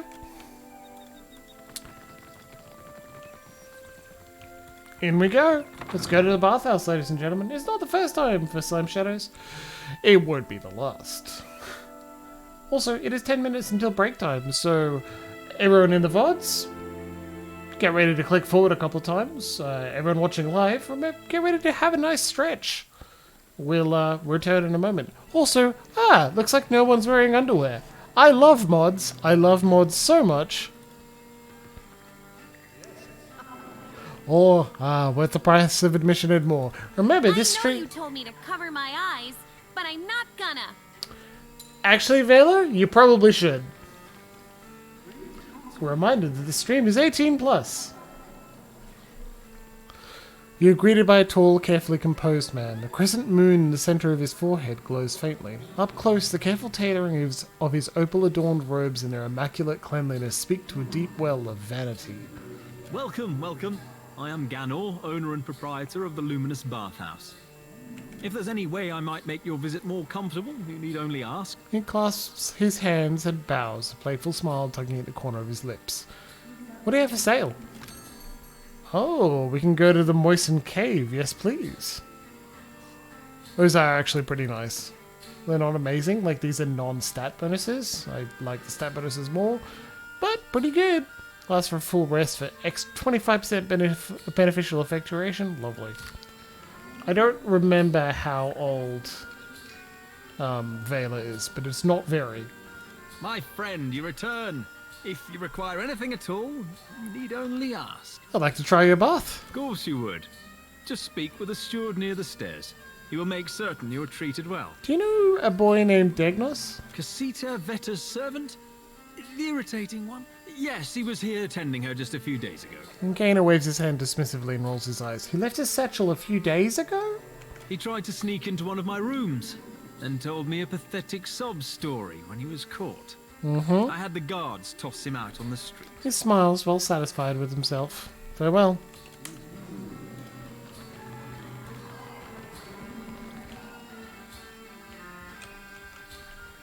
Love that we have a dancer made of living water. That's very cool. Hey, Idun. I see you brought your pain, but you need come to ease it. Pity. The venerable elf sits beside the water, her creased and spotted skin slightly flushed by the heat. Numerous scars mar her skin on face and torso alike. Her eyes open and their sharp gaze focuses upon you. Pain? I have no pain. Aye, if you say so. The elf's eyes examine you as a physician might, probing but impersonal. What brings you to bathhouse? It eases my pain. More than that is an awful long yarn, and then Tadlickly. I'd like to hear it. I fecht in the broken stone war some 2 centuries gone by now. I left the woods of a deer for the eastern reach. I claimed to seek to protect our colonists, but in truth, I sought the glory of battle. She sighs and touches her brow. Glory were nae to be had. Truth be telt, I hold luckier than most. The Orlans o' Air Glanfath wielded blades that sheathed spirit as easily as flesh. Some of mine fellas were slaughtered body and soul. Come again? I don't quite follow your meaning. You speak of the Mind Hunters, Glenfarth and Warrior Ciphers. Aye, that I do. And a downright vicious bunch they are. What happened to you? One weird o' the will of the gods one. A farmer near a Boots log home invited the soldiers for dinner. 'Twas hairst, and the crop was rowdy. she and her man devised us a broad and gusty feast. Deer pie and salmon, a stew of cabbage, carrots, and potatoes, squash roasted with pine nuts, and the sweetest honey bread I ever tasted. A weak smile spreads her mouth. The Glanfathans riled the animals. By then we caught the trick, so the captain bade the farmer's family stay within. We skipped into the necht, approached the thick swine, and the arrows began to fall. The smile is faded. Go on. She exhales a long, thin sigh. Ah, the shelter folk. Hunters and Kempers bred aimed their arrows true, and 2 of us fell immediately. The Orlans rashed us then, small and shady, visible only by the violet flames that lit their blades. Shelter folk is the formal name for wood elves. He'll speak for sheltered people. We drank it that firm in blood, both sides. In the end, only I remained, standing in the farmhouse door, holding mine innards in, waiting for another cocksfeather to come and finish the work. I only lived because of that farmer. She sewed me up, fed me till I had health enough to stand. She said she owned me, but... She shakes her head. I think we both conned that we brought the trouble upon them with our presence. The raiders had been too many a slecht at simple farmhouse. Your wounds trouble you still? The pine bothered me little in mine youth. I fought ye. I set flames to black trees. I took arms again, the uprising at New Dunreed. After that, little welcome remained me in the new Duke's Kintra, and I travelled northward. Yet with age, the old wounds show new depth. By my count, I've suffered 18 arrows and half again as many stabbings. That I yet live testifies to either my stubbornness or that of the gods. I ranged for years seeking a balm for the growing pine. Drink helped for a time, svev for another. Now, only these baths, infused with adra, dull the agony. Yeah, the dance on the stairs is really irritating. Oh well. You fought against the Deerwood's independence? Because we have high intellect or high law? Aye, I did. At the time it seemed recht. Now, I feel less certain. Have you tried killing yourself as an awful thing? We're not going to say. No. Thank you for sharing your story. Aye. Thank you for listening. Few day. Less there's anything you need. Please, let me to mine water. The woman dabs herself with a warm cloth. Farewell. So, I think it's a rumor. I'm not sure if it's actually confirmed anywhere. Rare and colourful fish swim from end to end of the watery enclosure. But there was another stretch goal. Look at that, it's like a little ocean. Oh, we need one of those for our ship. I believe there was another stretch goal to add more. Yeah, no, that I absolutely wouldn't. I don't. It's an awful thing to say. I'm not sure why it's an option. I believe Udin there is a... The cost of enjoying the bathhouse's unique offering is 1,000 copper per session. The bathhouse steward crosses his arms and smiles. His look holds an invitation, but a warning too. Why so much? A prudent question. He draws himself up to his full height and puts his hands behind his back. The bathwaters are infused with hand-refined luminous adra, which promotes a holistic balance of the humors. Because of luminous adra's remarkable qualities, it is also a significant investment to both supply and maintain. Ganor may tell you more if you're curious. He is something of an amateur alchemist, in addition to being a businessman of remarkable skill and insight. Next he'll tell me the luminous adra grants the bearer eternal life. Would that it were so. Ganor would make good money, and perhaps I would receive a raise, yes? The bathhouse steward chuckles heartily. When have you ever known men such as Ganor to share their spoils? You, I like. We see eye to eye on many things, I suspect. He lets out a bark of laughter. A small discount for you, friend. For making me laugh. 900 copper. That's generous of you. Arms and armor are not allowed in the baths. Should you wish to bathe, you will need to change into your bathing attire. He hands you freshly laundered bathing garments, still smelling of the carpa leaves they were dried with. Of course. Okay, so I interrupted myself. Oh, good. It's time for my weekly cleansing. And I interrupted myself again. I believe, I'm not certain, but there was an additional stretch goal to add more sidekicks. Not full companions, but sidekicks.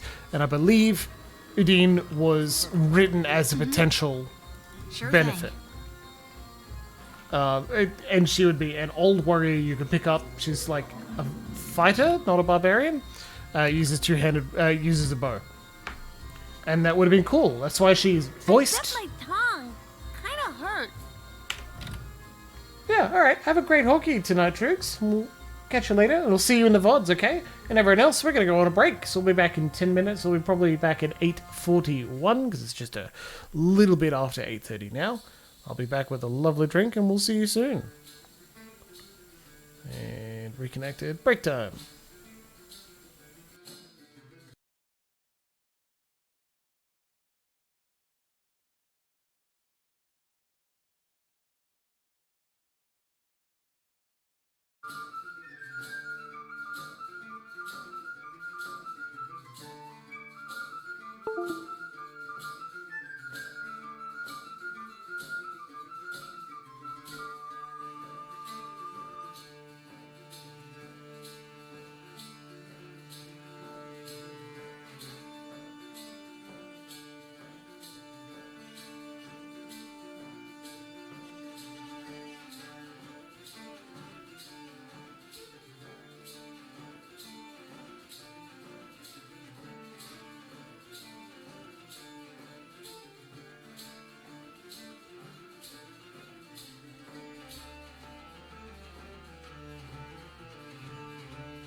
Okay, yeah, that's successfully unmuted. Go me. Cool. We didn't have to interrupt the music. What I did want was actually to switch to chatting so I could show you the drink. It's not bad. It's a whiskey sour, baby! Because I wanted one, but I might as well show off. Emma got me some actual, like, cocktail skewers. You can see the maraschino cherry drip a little bit of its beautiful maraschino into the liquid. This is an altered whiskey sour as well. I increased the lemon quotient a bit, but I garnished it with a maraschino and like a wheel of orange, because why not? It makes it much sweeter. Strong sour. Still pretty tasty. Let's go. Lovely. Now, I wanted to take a bath because I want to talk to her wiener, but apparently you can talk to her outside of the bath. Also, hello. I hope we haven't spent too much time in the baths. Young woman takes your measure wearing a concerned frown. Oops, fine, I don't work here. I see. My thanks for clearing that up. In any case, we hope you enjoy your time. Her companion suddenly tips her head to shoo you away. What brings you to the bathhouse? I am helping Herwina to conceive. She came all the way from the Deerwood, and I will see that she returns with arms laden with young. Sano grins her way. Well, I'm happy to say, Herwina, that the hollowing of the Deerwood is no longer a thing. Thanks to yours truly. After the Hollowborn crisis, I wanted no child of mine born in those blighted lands. That's fair, don't worry, it's fine now. This place is a miracle. Every day I emerge from the baths as a new woman, and my first child will be as strong as an Adra pillar. She looks at Sano with a bright smile. Let's use metaphysics. I don't think that's a guaranteed result. Is that true? She blinks at Sano. Do not listen. Luminous Adra is the life of the Deadfire. It can bring life to you, I say. She rests her palm on Herwina's shoulder and dismisses you with a look. Well, that's interesting. Wonder if the bathhouse is giving you a cut. Bathhouse patrons, Matara warriors, yeah, well, let's go to the upper floor. Wait, who's an Amrio? Is this your first time to the baths? An old man stretches his arms over his head and yawns, making a show of displaying his moistened physique. Hello. I haven't been in the water yet. That's a lie. We have. Ah, the cost is high, but so are the delights. Well, thanks, Kelly.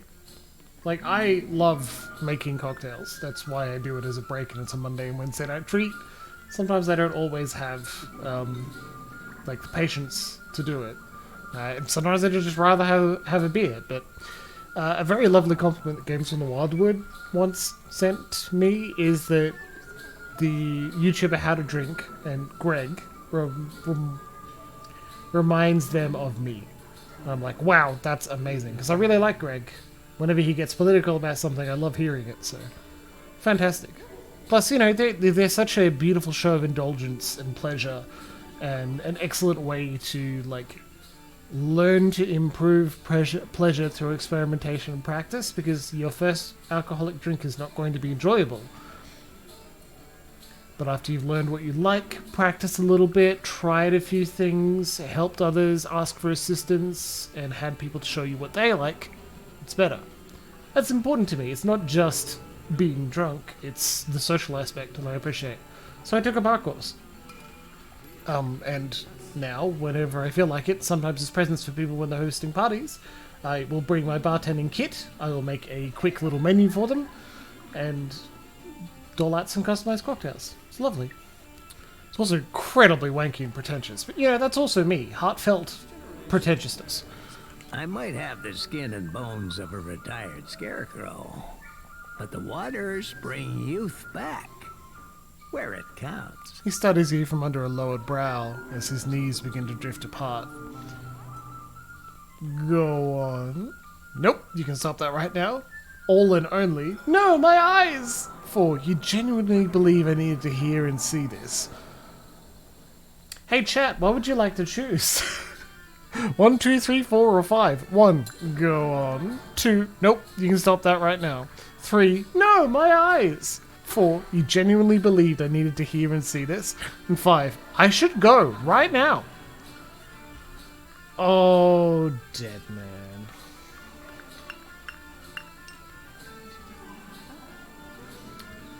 2 votes for 5. 2 votes for 3. 1 vote for 4. 1 vote for 1. It's such a split. Hilariously, I like if I were to have a vote, it would be for 1. Just want to see what happens. Call this old man out on his bluff. In a way that's not supposed to be, hey, this is how you deal with people who try to flash in real life. Absolutely not. But in a video game, we've got a little bit more power than normal. Old man weighing is the worst part of public bathing. Yeah, that's true. Define old man, you know? Like, I don't like him only because he's definitely hitting on us and we did not give any indication we'd be into that. Well, I don't have any additional voters. We're currently tied between 2 votes for 3, 2 votes for 5, 1 vote for 4, 1 vote for 1. So I can essentially tie break between 3 and 5. I'm gonna go with 3. It's all in. We'll use our stats. No, my eyes! Excuse me? He pauses and blinks at you, a rivulet of sweat working down the bridge of his nose. Ooh, now here's a choice. 1, 2, or 3. 1, just keep it to yourself, Grandpa. Or 2, using Intimidate, go admit to the steward you're treating this establishment like a brothel. Or 3, I should go right now.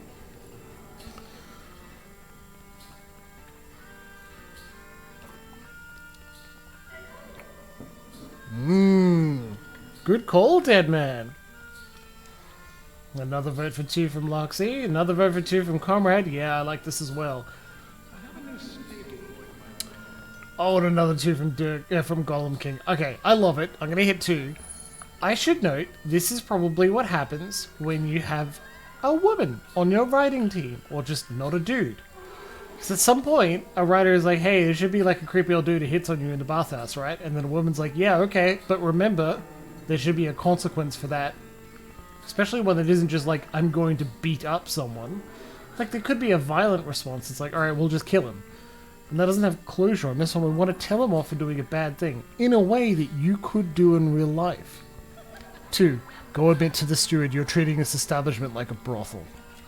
He hangs his head and winces as onlookers begin to slyly observe your exchange. I'm sorry. That was wrong. The waters have gone to my head. He swallows and glances toward the steward, the colour leaving his face as he summons his courage.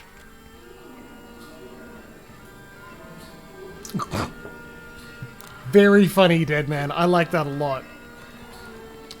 You're just making someone else leave, and that's the same. Okay, so like, great example. Also design your quests, like, if you're having this sort of thing in your role-playing game, it's actually worth including in that sort of way as well, right? Not only, like, if you introduced a serious, potentially frustrating thing to your... Are we gonna fight someone? I want to throw the first punch! To your players, and honestly, I wouldn't. Like, that's not fun. Don't do that, especially in this circumstance. But not only was there a way, like, this sort of thing can happen in real life, it's uncomfortable, it's not fun. What's the benefit of including your game? Because in role-playing games, computer role-playing games, and tabletop role-playing games, we're playing in a world where we have more agency. So, what should we do? Something that could get satisfaction.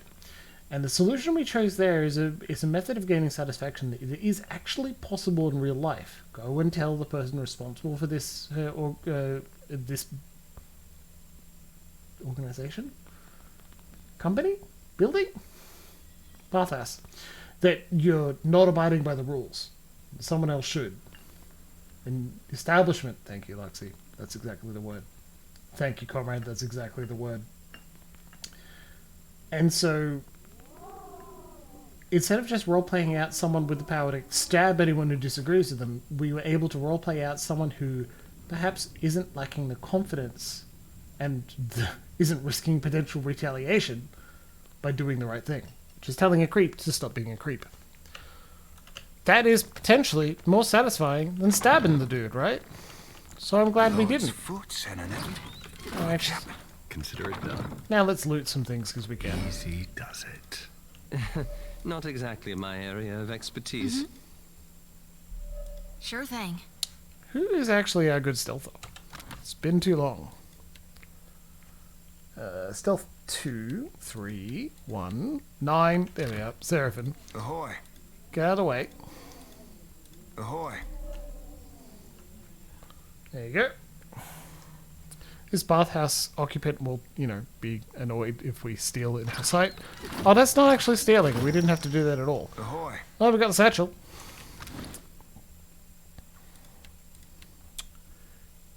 There goes the satchel. Right click. A worn, common-looking satchel, curiously light. There can't be much in it. Quick save. And open. Sealed fate. A Rautai hat, a Vetta's seal, a suspicious letter, and a dagger. Degnos, it's all arranged. So long as your captain sticks to a route, a ship will meet yours at sea 3 days hence. Don't forget to dump your powder before we arrive. Every cannonball that strikes our hull will be one less limb we leave you with, understand? And be sure to wear a red bandana so we don't kill you by accident. If all goes as planned, a spot on our ship and a fair share of the plunder will be yours, as promised. Talful. A Vetta's seal. An intricately carved seal commonly used to prove the origin of a document or the identity of the document's writer. Well, that's interesting. Aye. Aye. Very odd indeed. Okay. He's a fool, and they will absolutely kill him anyway. Yeah, I've also seen the beginning of the Suicide Squad. Only because I watched Peacemaker and I was fooled by the idea of a bisexual John Cena. Forsaken cat? Not while we're around. Hey Noah, what do you do? 25% stride. And your party's attacks are less likely to miss. 25% extra movement speed in combat. Just in combat. That's pretty good. What does Frau Niels do? 3 accuracy? Yeah, that's pretty good. Receives bonus health. Oh. What about Sean? Insight and metaphysics. Well, I love having insight and metaphysics. Oh, well, okay. Let's give you a go, huh? There we go. Hey. God. Hey. Extra movement speed in combat is going to be incredible. Very silly indeed. Watch and learn.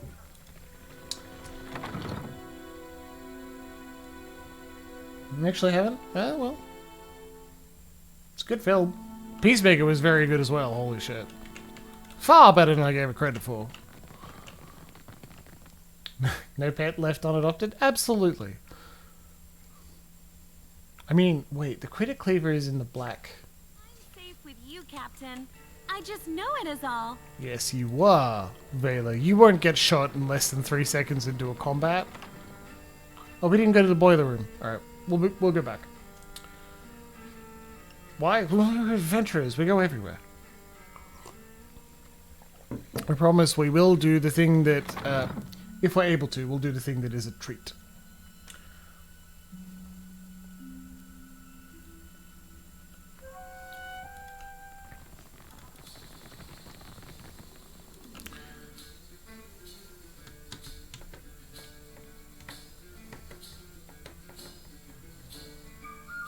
Yeah, we have it named in multiple places Vela's Fall.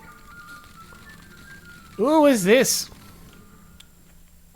This crack in the wall is perhaps wide enough just to accommodate an armoire squeezing in sideways. The passage seems to widen the deeper it goes. Great! We'll take a look in a minute.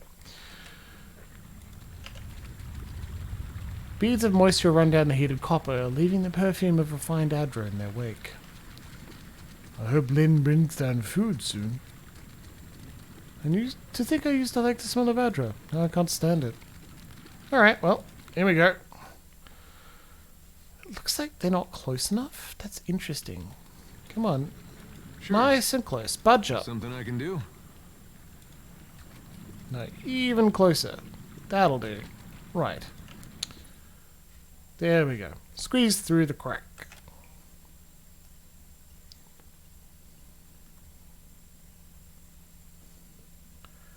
I imagine at some point there'll be some evil enemy that attacks... that primarily attacks their AoE, and Vale is going to be really annoying. I have to look at this spell. It's like, puts you... Oh, this wall looks recently repaired. Many of these stones are new, but were cut to fit into the older structure around it. It would take an appropriate tool or considerable brawn to overcome the steadfast obstacle. Well, let's examine the stone wall. The wall appears fairly solid and upright, though some patient work with a hammer and chisel could make short work of it. You notice fine metal wires nestled among the stones in a web-like network. Following them leads to an elaborate alarm system, which would be triggered by removing the stones. Or let's disable the alarm system. Do it, Slam! After disconnecting the wires from the alarm with care, the stones are now safer to move. Let's hammer and chisel it. With time and care, you manage to break through the recent repairs and carve out a serviceable entrance. Isn't that more interesting than just having a trap on the ground? One of my eyes be open. So, where are we? I don't know. There. What We're can I tell you? underneath the bathhouse. Give me a real job. With a fancy mace? Bookcases all over the place? Well, that's good. 10 Years of Dawn, Book of the Heart, Manifested Bareth. Oh, these are all holy books for the divinities. Alright. Archimede's Manor.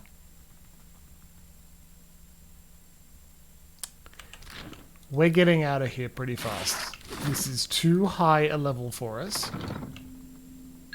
Shit. Okay, back we go. Oh, I should also know that Adratic.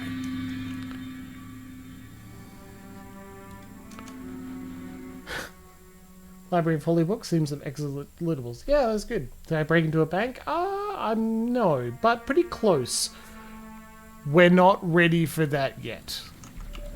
Also, I should notice we all gain a bonus for sleeping, for having a nice bath. We gained Private Dance, 1 caster level 1 spells, 1 to all skills. Soul Mind, 2 focus per every second. Adratic Glow, max and power points, caster level 1 cipher spells, caster level 1 chanter spells.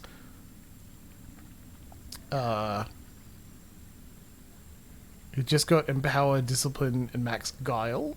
So Discipline and Guile, so here's resources. And Aloth also got extra cast for level 1 wizard spells, extra rage, extra 1 cipher, and I think, yeah, just got max modification max and a cast. So it is like 900, pretty good. Yeah, if I don't get seen by the imps. Archimere is above us in challenge. It would be very bad for us. Again, your exchange with Amrio was observed. Such behavior is my responsibility. I've tripled his rates until he learns to conduct himself. Thanks. Cool. Good outcome. Look at that. They're being accountable to people. How great it could be if we could rely on that more often. People with responsibilities to look after other people are responsible in it. Abandoned dog. Hello, Rasper. 5% of incoming hits confirmed to grazers, and more effective with healing spells and potions. That's good. We're going to keep you. I don't need to equip you, though. Now put him in the critter cleaver.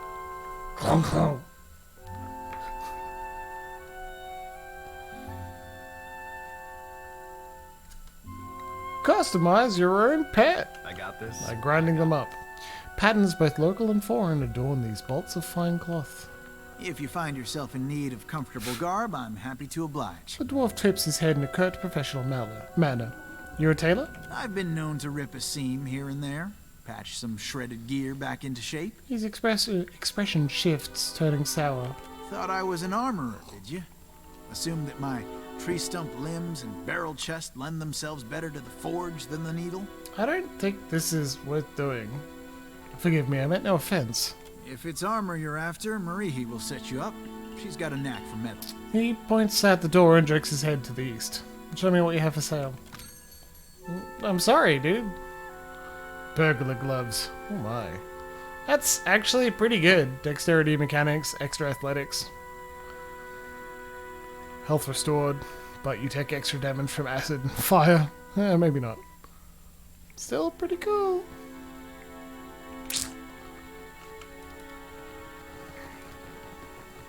Keep it down. It's not about institutional racism. I've stolen from literally every shopkeep we've been to. What for, Cap? Aye, one of my eyes be open. Oh, he's an observant one, isn't he?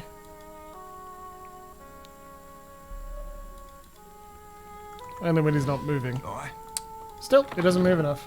You could throw firecrackers somewhere, so he'd go investigate it. But that's like advanced stealth techniques, and it's something like I'd do if we were doing a stealth mission, perhaps in Arkamia's laboratory. Did the Queen summon everyone to the palace? More imps. Akira, I'd never seen Aruihi run so fast. Do you think the Audra Colossus would come here next? Pray to Kahopa, it does not. Water flowing through this timepiece keeps its mechanism in constant motion. You have no right to interfere in Rauatai's business. Huana That's Arkamia's manner. sure isn't business, you company drudge. Hey, randoms, what you arguing about? I don't give two pyres for your tribal pride, and I wager that Arkhamir cares even less. The armor woman clutches her fists at her sides. Her severe features are caught in an unshakable grimace. If this is what passes for Rauatai in diplomacy, Rauza Nui has bigger problems. The more calm and composed Juana smiles, turning when she notices you. If you've come to see Arkhamir, you're too late. He left the estate on wizard business. Did you say wizard business? Arkhamir could be drinking Koiki wine with dead kings. There's no finding him if he doesn't want to be found. Fair enough. What's going on between you two? Tamar and I wanted something from Arkhamir. Our powers of persuasion leave much to be desired. The wizard got his hands on a Huana tablet, the Harapo epic. Oh. I came to reclaim it for Rauatai. Oh, that's cool. Wait, why would Rauatai want the Huana tablet? In the middle of my negotiations, this little pest showed up with a claim on it. She gestures to Netahe. The Harapo epic belongs to the Huana. The Queen sent me to remind you both. An intact primary source is a rare find for the Huana. Akira, few outsiders can appreciate what such an artifact could mean to our people. Yeah, but we do because we had a good friend. Right? Negotiations. My apologies. We had a good friend named Kanarui, who was looking for a original source. Rauatai, a cultural offshoot of the Huana? Kind of. Same race, but like very different culture, very different geography, very different values. So like, I think the closest, this sounds very bad because they are a Kith race, but they're not human TM. The closest equivalent would be Japan and China. Like, really different culturally, similar places in the world, and like, racists will combine them into a single entity, unfairly, but, yeah. Posturing about cultural value is worthless. We both want the tablet for the same reason. Wait, is there another reason you both want the tablet so badly? The pair goes silent and awkwardly avoid eye contact, focusing in different directions. There are things better left unsaid. Come on. While I'm standing here, you mean? Of course. Akira, I don't deny it. Who's Arkhamir? A spellcaster, and a damn good one. Specializes in hexes and illusions. He and his apprentice run the Dark Cupboard, a local magic shop.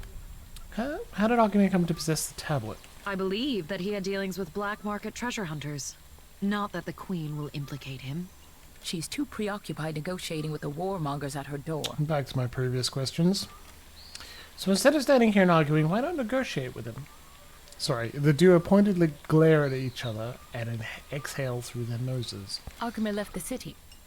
Likely for the peace and quiet we didn't grant him. Thanks, now I can steal his stuff later. At least I offered to pay him. Your only currency is altruism. Tomorrow grimaces. So what's your plan? I might as well adjourn to the palace in Serpent's Crown and give Arkemir time to think. What a load of... You mean to get your hands on that tablet with or without Arkemir? You island rats can barely write your own names, much less a distinguished epic. Whoa. Netehe blinks at her in shock and takes a minute to smooth down the creases in her uniform. Scamper back to the Brass Citadel and spin your own plots. I will happily do the same on my side of the island.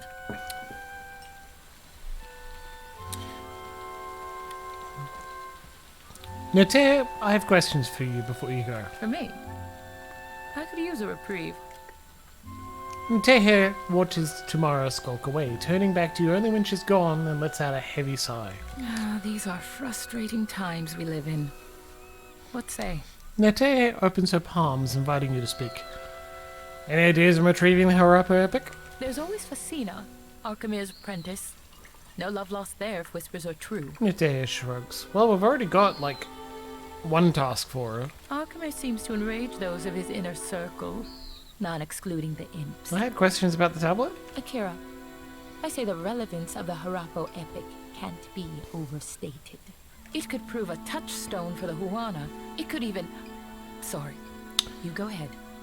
Why is the Royal Deadfire Company so interested in the tablet? They think the tablet can show them... Netehe stops herself, weighing her words with care. The way to Ukaizo. She sighs and regards you with unease. Akira, it's a mythical island, but that isn't stopping any of us from rushing to claim it first. Ukaizo is a mythical island rumored to be somewhere in the Deadfire Archipelago. Some legends regard the Ukaizo as the wellspring of Huana culture, others tell of riches beyond measure. All agree that Ukaizo vanished after cataclysmic storms and volcanic eruptions blotted out the horizon, but it remains to be seen if these tales possess an echo of merit or simply romanticize an ancient fantasy. Why is the tablet so important to you? It is important to all who call the Deadfire home. Of course. I only tell you this because I know you can be trusted. The epic is supposed to contain information on Ukaizo. Right. Nothing as dramatic as a set of coordinates, but anything helps. Fair. Stories are also important to the Huana. Much of who we are is still missing. What could the epic tell you about the Huana? The story could speak to the values and beliefs of our ancestors. The language structure, narrative voice, and use of metaphor can tell us something about the time of its inscription. He touches her bottom lip and glances off to the distance. We could even... I've lost you, haven't I? Akira, I tend to go on. Did you know about the epic before it fell into Arkemir's hands? Akira, from the Journal of Rakua, an explorer who found the tablet on a remote island some 20 years ago. Unfortunately for Rakua, the most we found of her was her journal among the flotsam of a shipwreck. That's all I wanted to know. Akira, the pleasure is mine. Farewell. Interesting, interesting. Now we have another reason to break in. Also, I like that Amaita went underneath the dark cupboard's eaves when it started raining at night, instead of during the day. That's cool stuff. Alright, we're taking just a brief stop in the dark cupboard because I'm pretty sure the critic cleaver was here. There it is. Yeah. I got this. Dragon pet to sacrifice. No, we're not doing that. Because you straight up drag the pet in and it adds the look and bonuses. Actually, we can... Before you click that. So what this does here is it's like it adds a look and a bonus to the available options. The critic lever.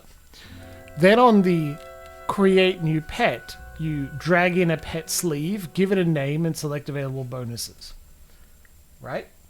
So what you can do if you're like, I would like a dog, but I don't want this effect, these bonuses. What I actually want is the bonuses from Stinky Pete. So we'll sacrifice both Stinky Pete and Rasper and create a new pet with a new name that has the bonuses I want. I got this. That's all it is. That's what it's for.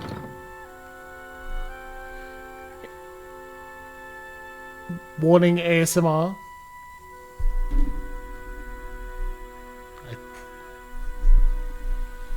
got to be able to see the microphone. That's an important step of my ASMR. Okay, so the critter cleaver creates a terrible grinding sound when you use it. So needless to say, we won't be using it anytime soon, okay? Because I imagine chat would fucking kill me. As funny as that would be, I have no interest in tormenting you. I'm learning a lot. Yes, and at least one, and definitely multiple of chat know where I live. Stray cat! I'm gonna feed you to the critter cleaver. Challenge. Jules, one perception.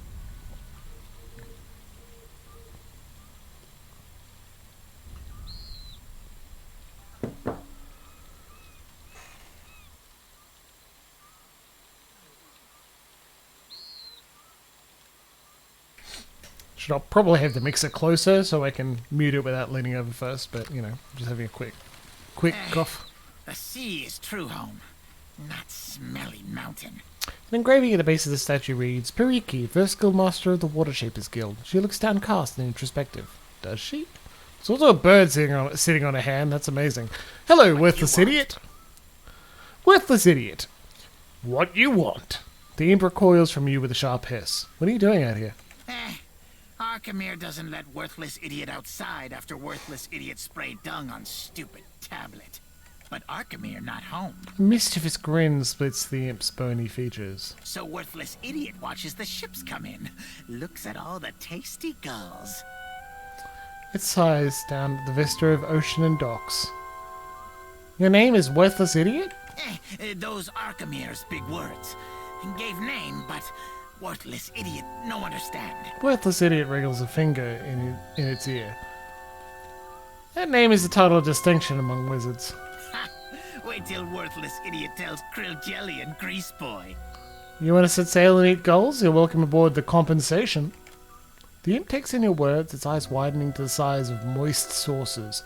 A flap of its wings carries it closer to whisper in your ear. How often you beat your crew, huh? It doesn't whisper at all, and the question sends a ringing through your ears. I don't. Not yet, at least. No beatings? None? It blinks, struggling to encompass the idea. Definitely no beatings. I join crew? I join crew! The imp flutters in an excited circle. It points down at the distant shape of Queen's Berth and salivates at the sight of gulls landing on the rigging of the compensation.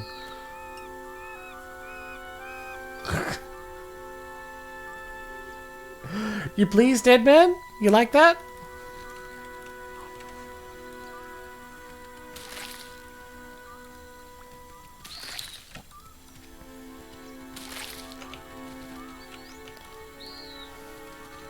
Stop it from eating any albatrosses? Yeah, that could be bad.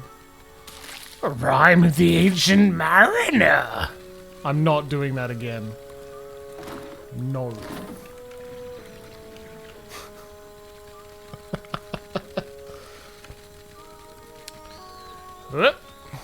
Into the Water Shapers Guild. So, Luxie, was it that you liked treats? Dead man. You're not an imp. You don't have any horns.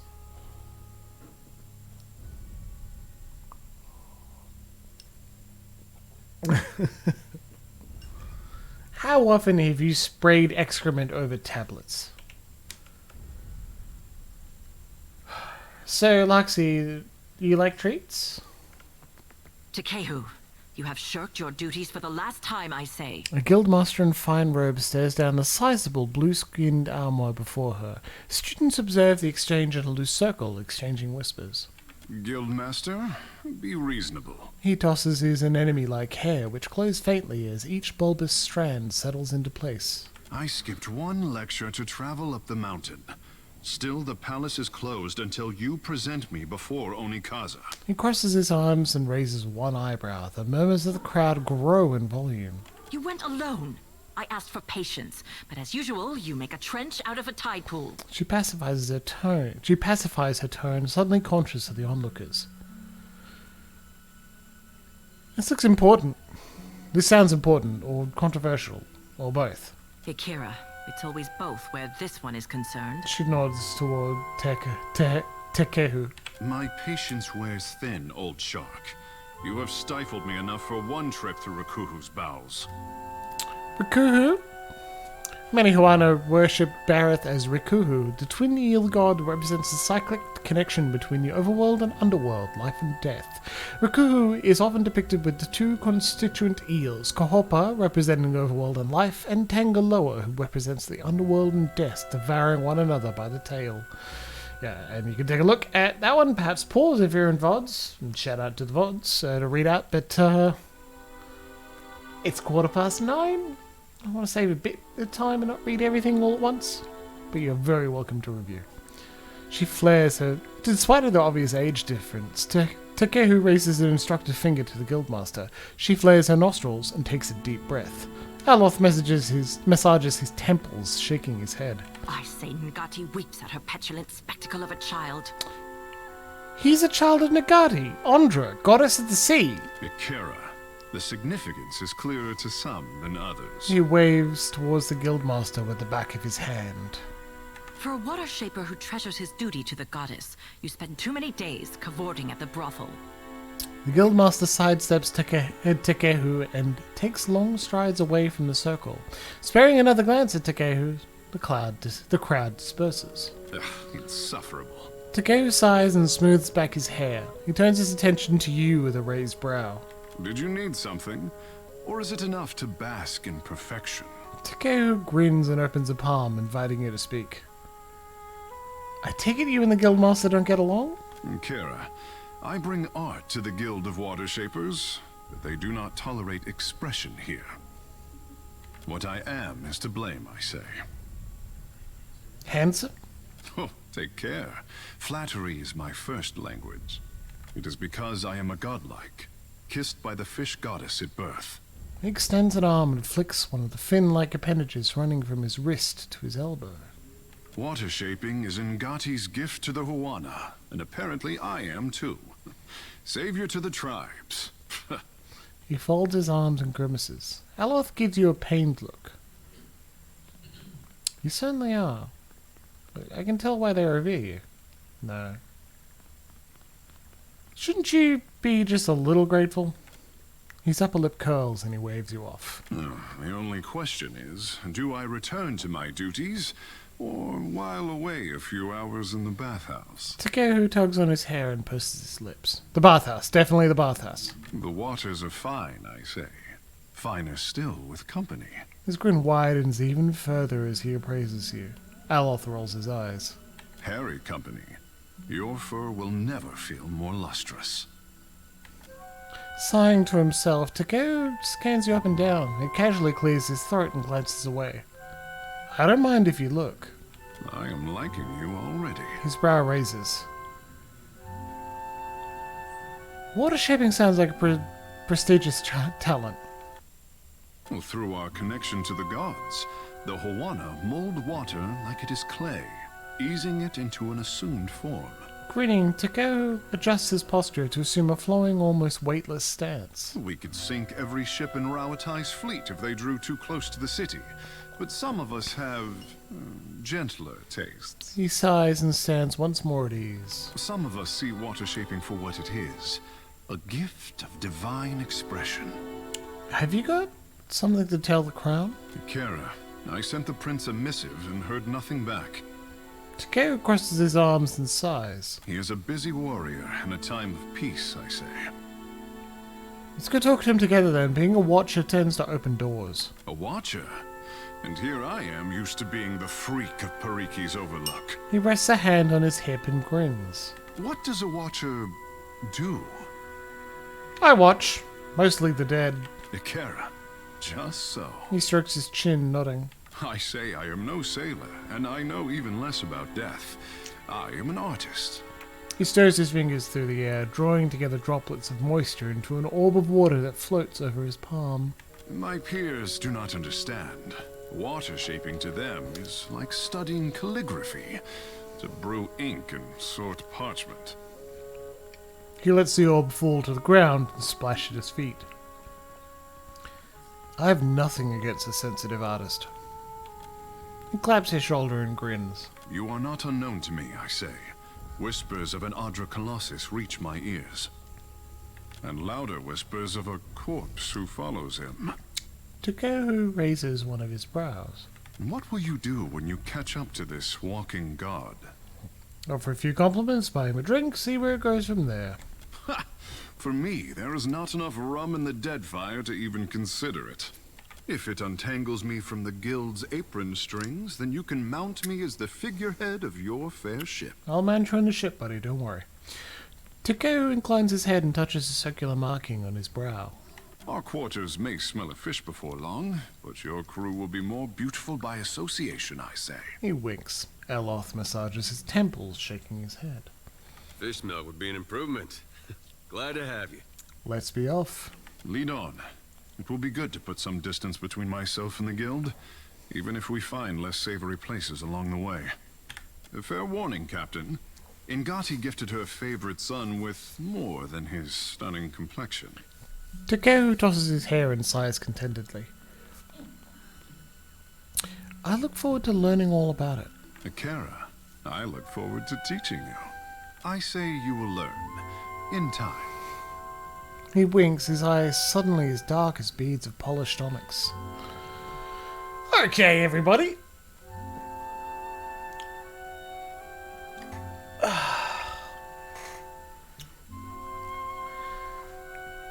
Time to make a choice.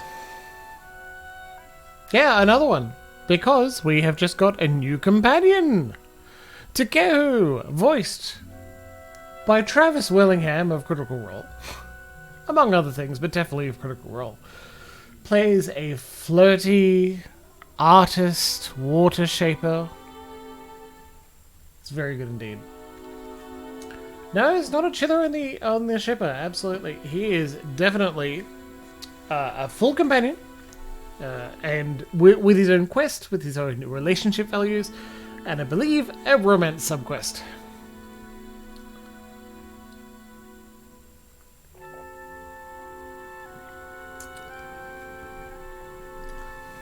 I feel like Deadman is voting for Theurge because it'd be very funny to have everyone multi-classed except Aloth, who's only good at being a wizard. Aloth's choice were Wizard Fighter or Wizard Rogue, because he's never not a wizard. So, yeah. Don't worry about the mechanics. If things get too difficult, we'll just lower the difficulty and go from there, okay? The main challenge we have in this playthrough is that we have Vela, and I essentially insisted we're going to have Vela. So, we've got one vote for either from Comrade, and we've got one vote for Theurge. Luxie doesn't often shout up for this one. Druid or Theurge, that's good as well. Druid or Theurge is an excellent choice. I should note that the subclasses of Water Shaper and Storm Speaker, they apply even when he's a multiclass. He becomes a Water Shaper and a Storm Speaker. Not pure Chanter, I agree. I think pure Chanter doesn't suit him at all. I don't like that. He's much more interesting as a Druid. You also notice when you multiclass him, he starts with lots of things in Druid and not many in Chanter. So it gives you the option to be the Storm Speaker, but it's not encouraged. I lean towards Druid and would be casting a vote for Druid or Theurge. So we've got a couple of people that are Druid or Theurge, but Deadman is voting for Theurge, and unless we have our friends shout out another option all at once, I'm going to click Theurge and click Accept.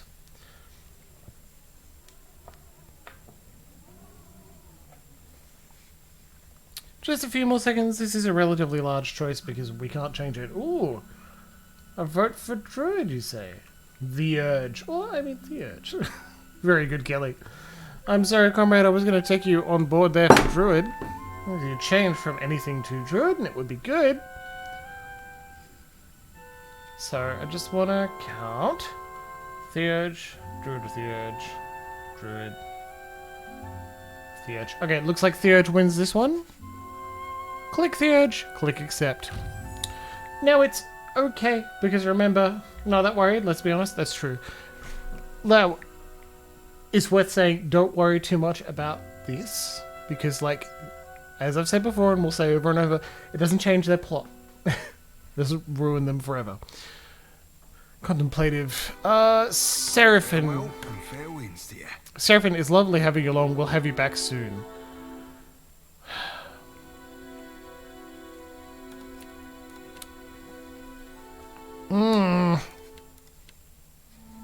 I kind of want to drop Aloth. It's just that, like, Aloth is a very long-term friend. It's just that Aloth does not like these people. It's okay. Alright. To heck. If you want for company, look no further. Start dialogue with Takehu. Where is the other friend of the bench? Constantin. He is a... he's not a sidekick, but you meet him in the brothel in Queen's Birth. And he is a barbarian chanter. A howler. He's a masseuse. And you convince him to join your ship because he's a little bored of being only a masseuse. He's lovely, he's got a very deep voice, but he is a sidekick and does not have a full companion quest, nor is he introduced. Take Takeru and Seraphim to Captain's quarters. Yes, please. As you turn to Takehu, a shadow passes over your vision. You feel a tug from somewhere deep within his soul. A faint ripple creases... As you turn to Takehu, a shadow passes over your vision. You feel a tug from somewhere deep within his soul. A faint ripple creases the air between you two like a forest of ethereal kelp. Surrender to the sensation. Takehu's soul is vibrant and energetic, almost too lively to occupy its mortal shell. There is a bright thread of energy that trails away from him. You instinctively follow it. You stand in a grand hall, underwater and cloaked in oppressive shadows. Pillars of coral and bone reach up to support a ceiling that must be hundreds of fathoms away. Chandeliers lit with bioluminescent globes dangle from long ropes swaying in languid, tentacular motions. At the farthest end of the hall sits Ondra, as tall as the castle keeper, leaning forward in her throne. She has adopted the head of an anglerfish and regards you with its globular stare. Her sickle-shaped jaw opens and closes in a rictus of conflicted emotions. A life without friction or challenge has left the boy in need of guidance. The voice of Ondra pounds at your mind with relentless force. He thinks himself frail, but my heart beats in his chest. He is stronger than either of you could know. She claps her hands, and the vision shatters, flooding the hall with a deluge of awareness as you return to your senses. Regarding you with a warm smile, Takehu at first seems oblivious to your momentary detachment, and his brow furrows with concern. Captain, what say? You look a little blue about the gills. Ondra just reached out to me. Ngati spoke to you. Skeptical, Takehu cradles his chin and considers. To leave her son guessing. Oh, this is my tricksome mother through and through. She seems to care about your well-being. What mother doesn't? Oh, you must be special indeed for Ngati to speak with words. For her people, she lays out cryptic stepping stones hidden in omens. We've spoken to Ondra before.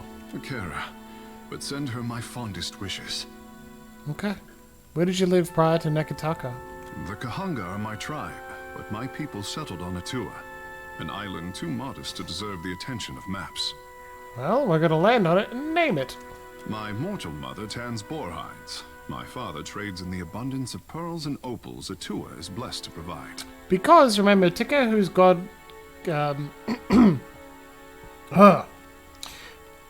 What happened there? Takehu is god-touched, which means that his mortal parents were just suddenly blessed with this child that is clearly touched by a divinity, one of the divinities of the Pillars of Eternity setting. When I was born, Father called me his blue topaz boy. Takeru scratches the back of his head and grins. Have any other notable godlike come from Etua? I just said god-touched. It's definitely godlike. My apologies. I imagine everyone in VODs is like, Jimbles, what the fuck? So, call to action, comment below, Jimbles, what the fuck? There you go.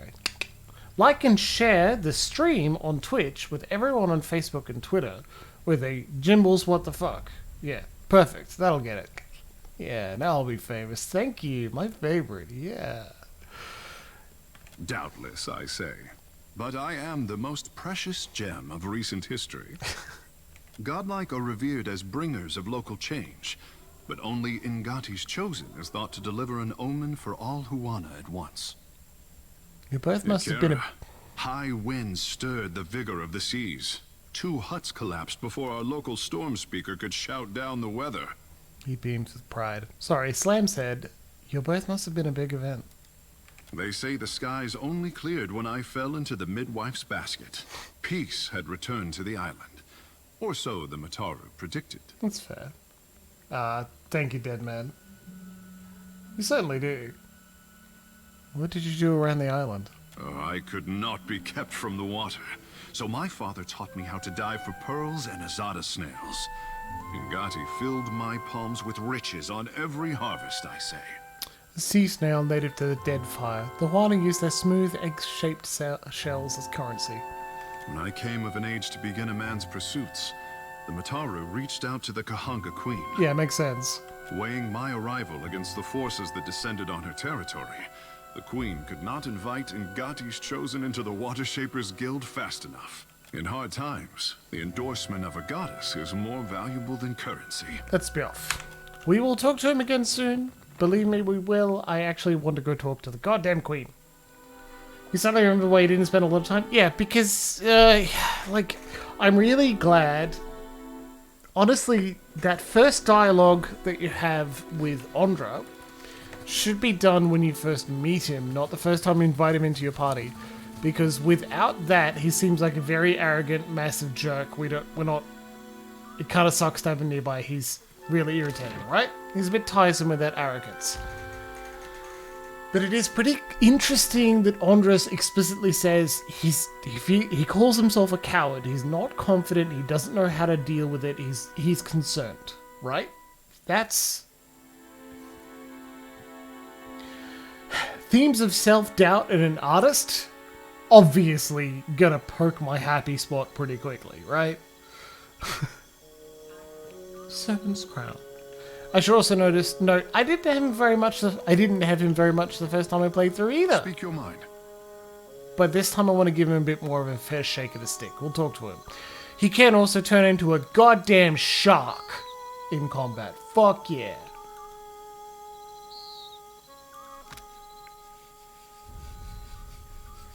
Shark form! Anyway, so we'll do that soon. I don't want to shake his stick. I also do want to give him a fair shake of the stick. But, like, Chanter, Druid, Marine Godlike, so, like, massive water themes as well. Decent intellect, because, of course, he needs the area of effect because he's a Druid. Decent resolve. His skills are in explosives and arcana. So, honestly, should be replacing Aloth, but I love that high arcana skill. Also got bluff and history, so like it's cool. Barrett's Blessing, I love that. I'm glad we took that. Just increases everyone's skills. Beautiful. He's also immune to water attacks, so he can use that. Also got the spells. Like, he's good to have along. I'm glad we have the chanter. We need to make sure he's got one stood against. Okay, you're gonna need more than one chant at a time. I don't know why they do that. What about if, say, you have more than one and you just cycle through? Because choosing them time after time seems very effective, but not as fun as just saying, alright, go for it, buddy.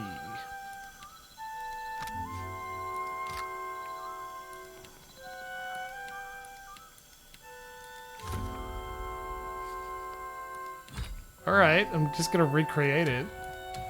Whoops.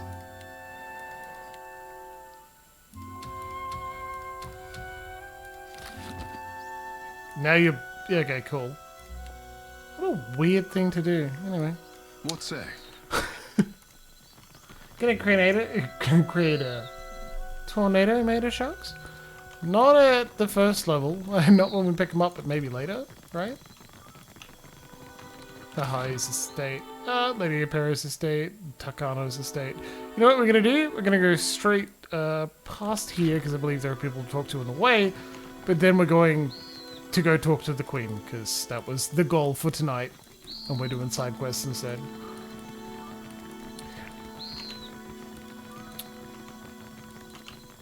Why was I... Hunter or prey? A woman with tight, like hardened... a woman with skin like hardened sailcloth sits upright and stares off to the distance, her lips held in a tight and thoughtful pinch. She blinks and sits even straighter as you cross her view. So, it will be you, then. Her hand strays towards the sheath at her side, but she holds her gaze evenly. I think you've mistaken me for someone else? Then, I owe you an apology. I have collected many foes over the years. Some of them would sprint up the mountain to see me pushed through the jaws of the great eel. She exhales and moves her hand back to her lap. With me, it's usually a pit or some kind of with a machine instead of an eel. Akira? I am certain it took hard work to earn such accomplished and capable foes. She folds her arms and smiles at you. As Nungata Whale Splitter, I cleared the jungles and seas alike of slippery creatures.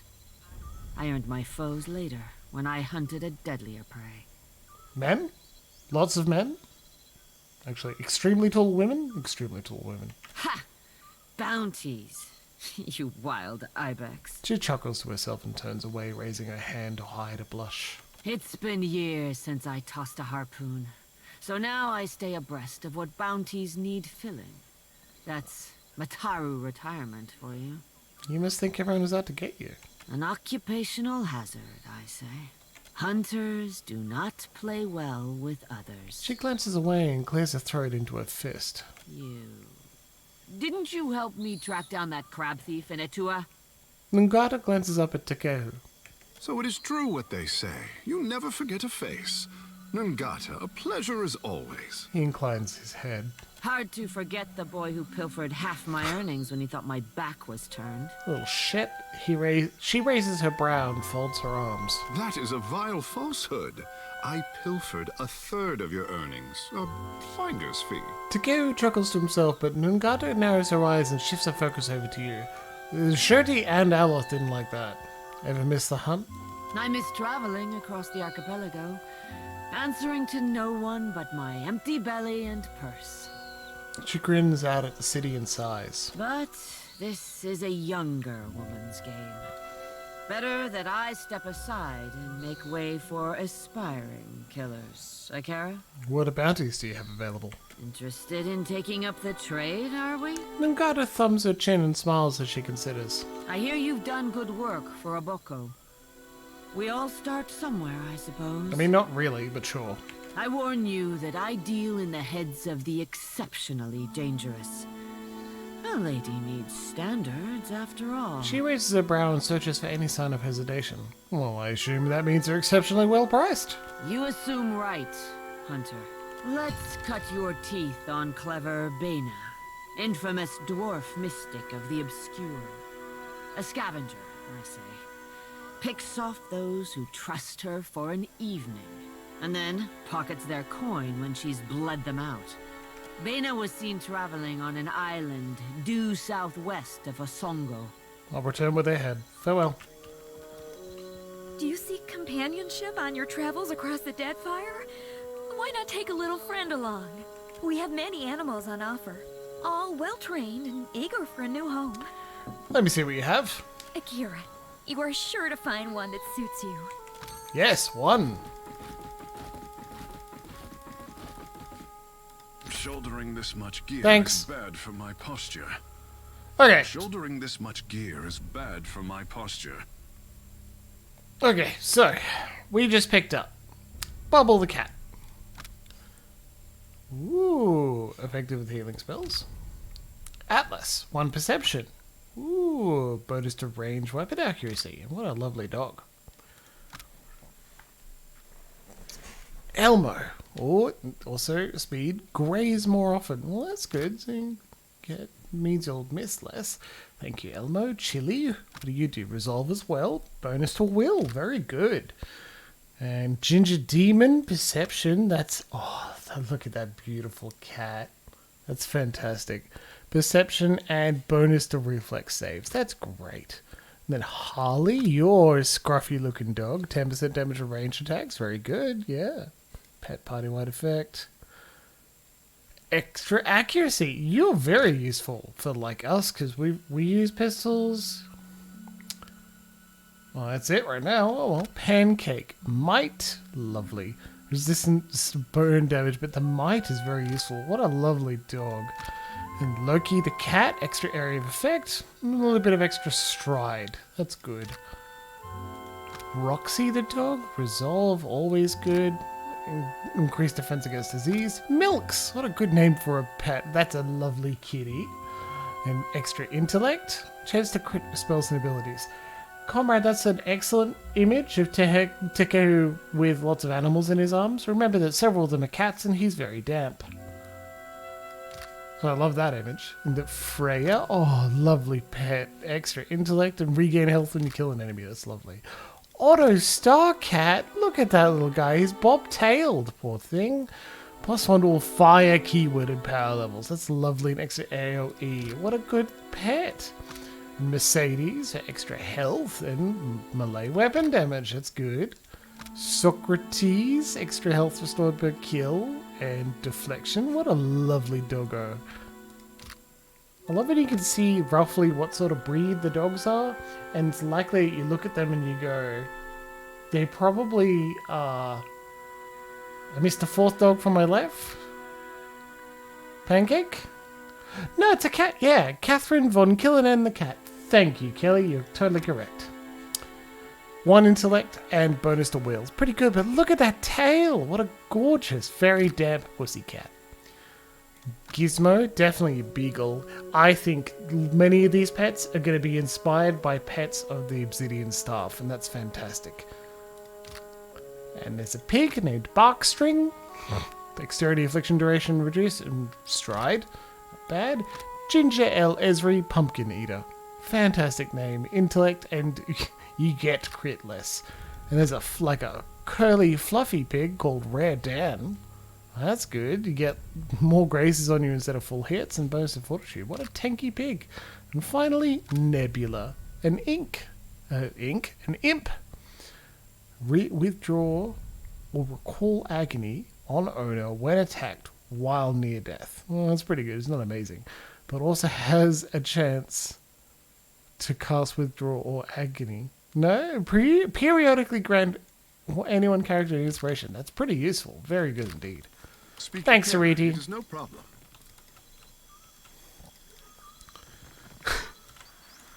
Oh, a pet salesman. I'll take your entire stock. Did you arrive on the compensation? Why? You return. What say, friend? Oh, sorry, Natehe. I've got nothing new. Hold a moment. You may visit the palace and its shrine, but be warned. Why? The Queen meets with trading company vipers. Take care you are not bitten. That's a strange way to speak about your allies. Mere words. God gives an untroubled shrug. Well, I have information for the Queen. You will find her in her throne room through the door behind me. Inform the guards of your purpose. Okay. Whether the Queen will hear you above the baying of her guests is another matter. The guard gestures toward the door, dismissing you. Alright, well, in we go.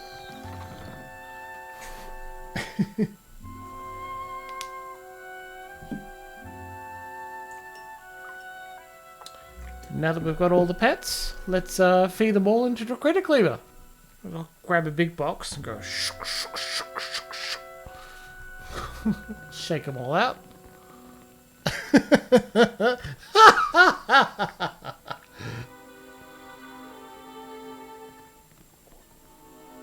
Off to see the Queen. I am flattered by the esteemed Hazanui's confidence. I must wonder how my people are meant to have destroyed an entire colony overnight.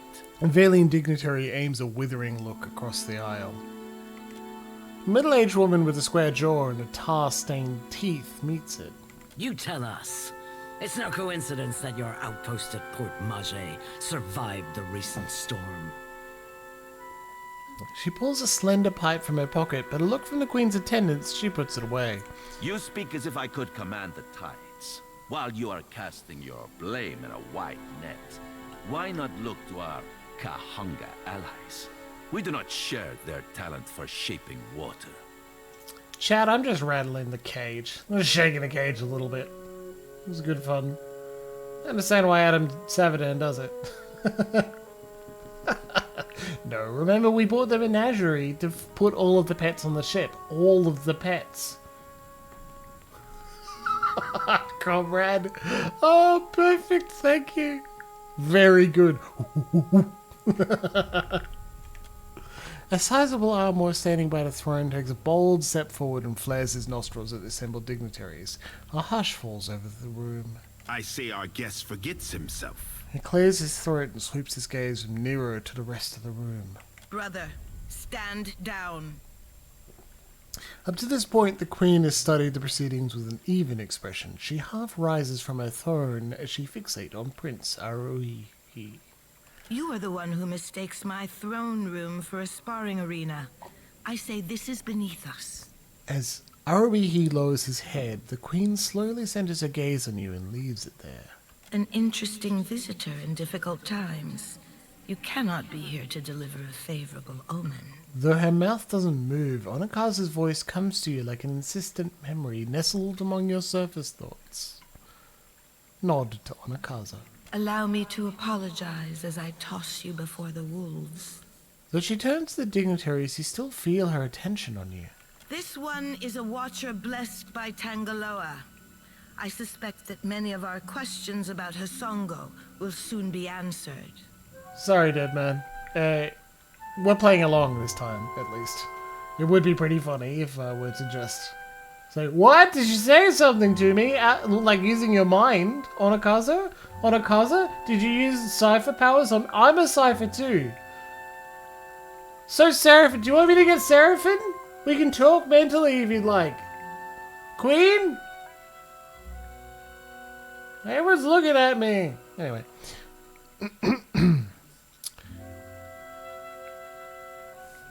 Take stock of your audience. The valiant Nero projects affluence with his fine garb and gems. Karu, the Rautine Hazanui, stands rigidly, watching the assembly through slitted eyes. She seems like someone who rarely leaves her back to the door. Onakaza, the Huana Queen, is all ease and comfort, though something in her bearing speaks of quiet, measured intensity. Her brother, standing away from the proceedings, cannot hide a satisfied grin. The chaos of the hall appeals to him. If it pleases the court, I've journeyed from a crippled Port Marge. Ugh, I know this one. His parlor tricks frightened 10 years of every sailor in Queensburg. It's not my problem, Nero. Raising her hand for silence, Onakaza looks to her brother. He approaches and they exchange a few words too quietly to hear. She lifts her gaze to you once more. We assembled to discuss the darkening of Hasongo, one of Rawatai's colonies. Watcher, it seems you have the floor. It's possible that Aethys only paused at Hasongo on his way to parts unknown. Huh. What sailor's tale is this? She snorts. There's no sane explanation for what's been happening. You keep waiting for one, it'll be too late. Does tilling the soils of the Eastern Reach drive all men mad? You sound as crazy as the Dawn Star Dreamers. She looks at Adair the way one would look at an especially rabid but fascinating animal. Have you not heard the rumors, Karu? An Adra Colossus marching across the sea. Sailor tales, but credible ones. Nero crosses his arms, looking distinctly uncomfortable. How came a watcher from half the world away to be involved in these happenings? Enlighten the court. Aethys emerged from beneath Cadnoa, my castle. He made this personal. Silence descends on the hall. Courtiers and delegates eye one another, simply gauging which of them will be the first to laugh. A stern look from Queen Onakaza turns every questioning glance to stone. Tracking down a god who stands as tall as a mountain. A fisherman with poor eyesight could do this. My priests will trip over their feet to interpret his divine plan. Watcher, can you cut through the din and tell for what he comes to the dead fire?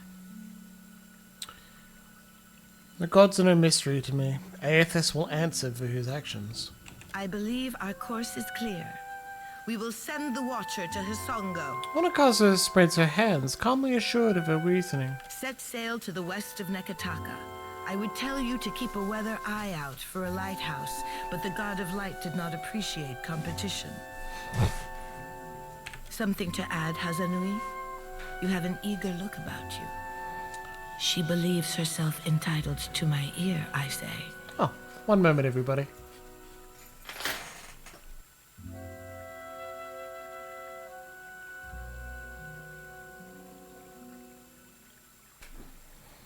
Onakaza's gaze wanders back to you only briefly. Only that Hasango is a Rawatayan outpost. It would be useful for the Watcher to take one of ours along. She inclines her chin at another woman standing nearby. Oh, I have another present for you, everybody. Ma'am. A composed armor woman's a composed armor stands at attention, her furrowed brow cleaving down otherwise warm features. By her feet, a colorful bird preens itself without concern. Maya's an expert sailor and a better sharpshooter. The best the Brass Citadel has to offer. She looks you in the eye and gives you a slow nod. Whatever comes your way, she'll see it first. If it gets me and Ashiza out of diplomat duty, we'd set sail with a drunk scolder at the helm. Maya sighs with resignation and nudges her bird affectionately with her toe. Ak, perfito. Do you mean to stop Eothas by shooting him? Seri Pelagina will go with the Watcher. Show him how the Republic's handle things. Nero waves airily. Oh, hey everyone, I have another third treat for you today. The guard behind him coughs politely. Your Excellency, Palagina Messerai has been banished? She has been seen in Queen's Berth. I can have a report to headquarters. Or do I? Nero silences the guard with a withering look and a sharp gesture. You should feel no obligation to take on additional crew. The choice is yours. I'll take Maya. Always good to have a rifle on hand.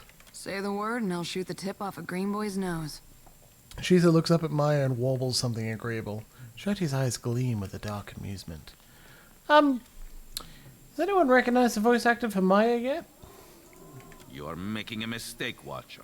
In times like these, trustworthy allies are the most valuable asset of all. What on earth are you talking about? Why is this reflecting choices we made in PoE 1?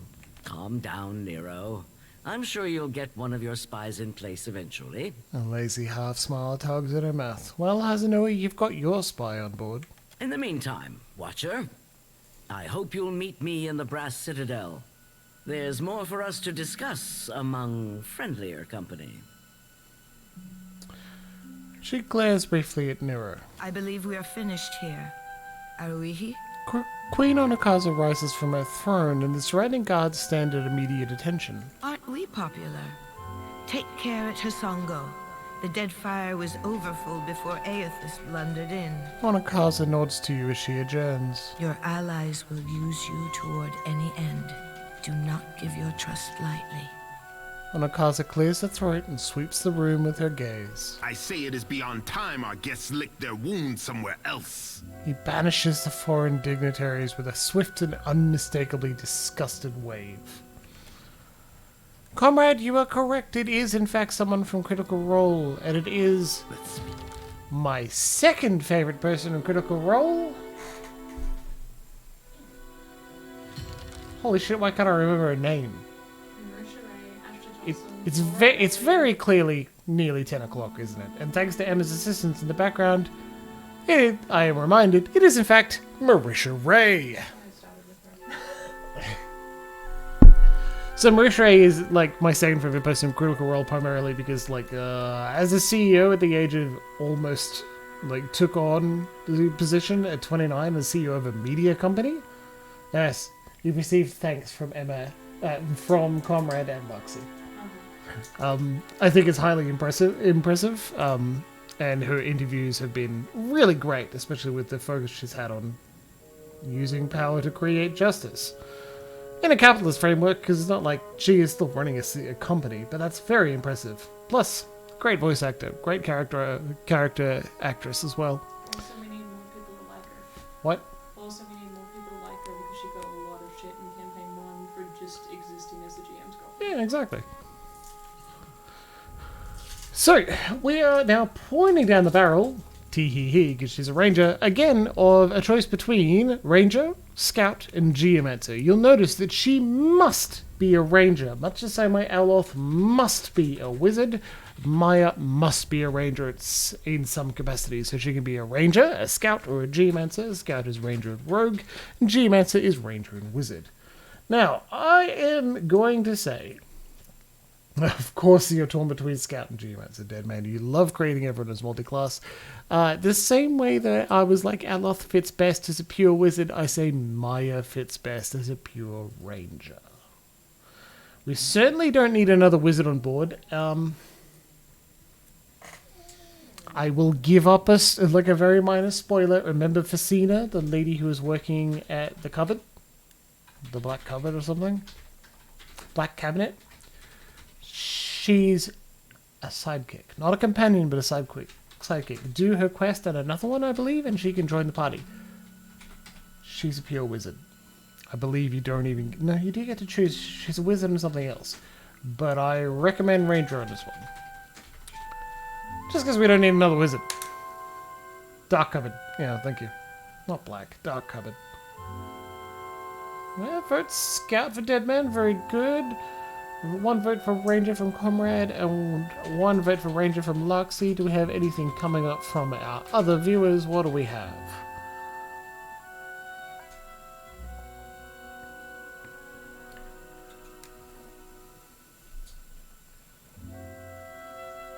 I'll poke about the ability tree while we see if anyone else is going to shout at me. As a pure Ranger, she will always have the bird companion, which is pretty good. A wounding shot and already down to takedown combo, which makes... Yeah, it makes a bird rush someone and knocks them down. Yeah, luckily we get the bird no matter what. I think that's probably one of the reasons where she must be a ranger, is because her bird is in dialogue a lot, and you can't not have the bird.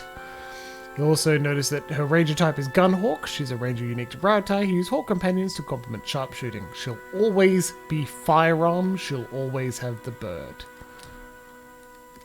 But as a ranger rogue, she also starts with crippling strike and escape.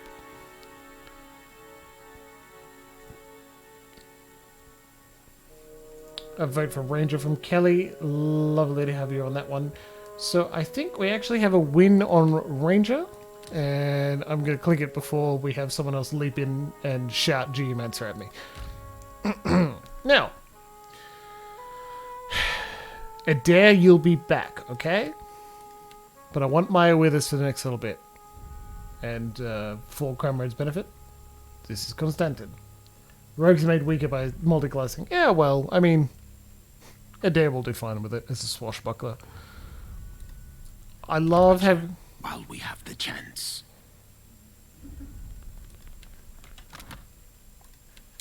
She's a ranger. We're coming close to the end of the night as well, so we won't do her dialogue tonight, but I will point out that she has a negative reaction to people who are cruel or callous towards animals, obviously. But very good of her to have that as well. She also likes responsibility. She dislikes and opposes the native Huano of the Deadfire Archipelago because she is definitely from Rautai. But she's lighthearted and provincial. She finds that charming. She's definitely pro-Rautai in the Royal Deadfire Company and respects those who are independent and resourceful. And Takehu, on the other hand, does not like anyone who dislikes the Huana. And he dislikes Rautai and the Royal Deadfire Company. I wonder if this will come up, perhaps. He's also got a lot of pride, and he likes other people who likes pride. He's lighthearted as well, and he's pro-Huana, but he's pious as well. And he also really likes godlikes. Obviously, he is one.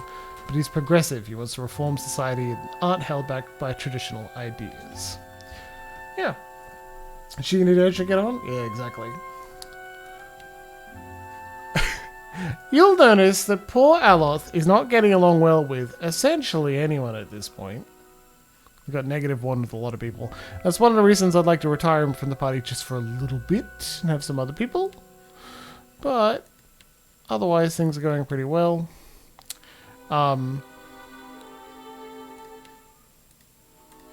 Weird that since we're not on the ship, I can't select Adair and show you that Adair is still really, really liking of Shoti. Aleph is not having a good time, but I will note, Aleph and I are still doing pretty well. And we can make friends with him. We like Aloth. Also notice that we've got good rep with the Gullet, Children of the Dawn Stars, the Huana, the Valiant Trading Company, especially Port Mahe. But Neketaka were at nothing, which is interesting. We got more to do. Anyway, my friends, I'm glad we managed to speak to the Queen and pick up 2 new party members. Not Palagina, because she's been fired. And I'm hoping we will continue soon. Next week. What a good time, everybody. Yeah, what a lovely time going through a bit more of the plot of Pillars of Eternity 2. It's always a pleasure to have you with me, really. And I want to shout out to tomorrow night. We'll get Pelagina before sailing. Yeah, absolutely. Like, we walk to Queen's Birth and I'm pretty sure she walks out and is like, "Hey, I've been told I must go with you." And you're like, okay, well, what position does she take? We've got a companion that's pro-pirates. We've got a companion that's pro-Huana. We've got a companion that's pro-Royal Deadfire Company. I wonder what Palagina would be. It's fine. Like, this is not a cheap way of doing good. It's not, it's an obvious, but it's not exploitative way of having, like,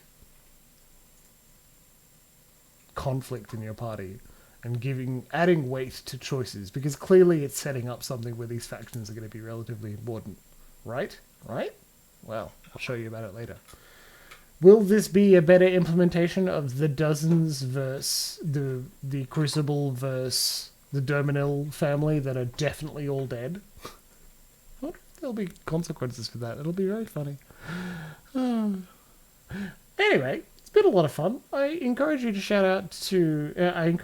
check out, as I am chatting out, anyone who is streaming on Tuesday night and is on my recommended list. Primarily Full Security and Kobold Curious are lovely streams. You can check them out throughout the week, especially tomorrow night. I know False is doing more of her gaming streams. I don't know which game it is right now. Deadman said it last night and I've already forgotten. Sorry. Otherwise, I'll see you again on Wednesday night. Hollow Knight. Thank you, Deadman. Good fan. Otherwise, I'll see you Wednesday night for more Final Fantasy V. Hells yeah. We're about the point where it's the furthest I've actually played this game before, so I'm pretty excited to keep going. It's completely uncharted territory for me, and I've heard it's a pretty good story, highly enjoyable, so I hope you join us there. Or whether live on Wednesday night at 7 o'clock, or in the VODs, because everyone, including everyone in the VODs tonight, are joining us for the adventure together, and thank you very much for doing that. Alright, tell your loved ones you love them very much, and I will see you again. Please enjoy.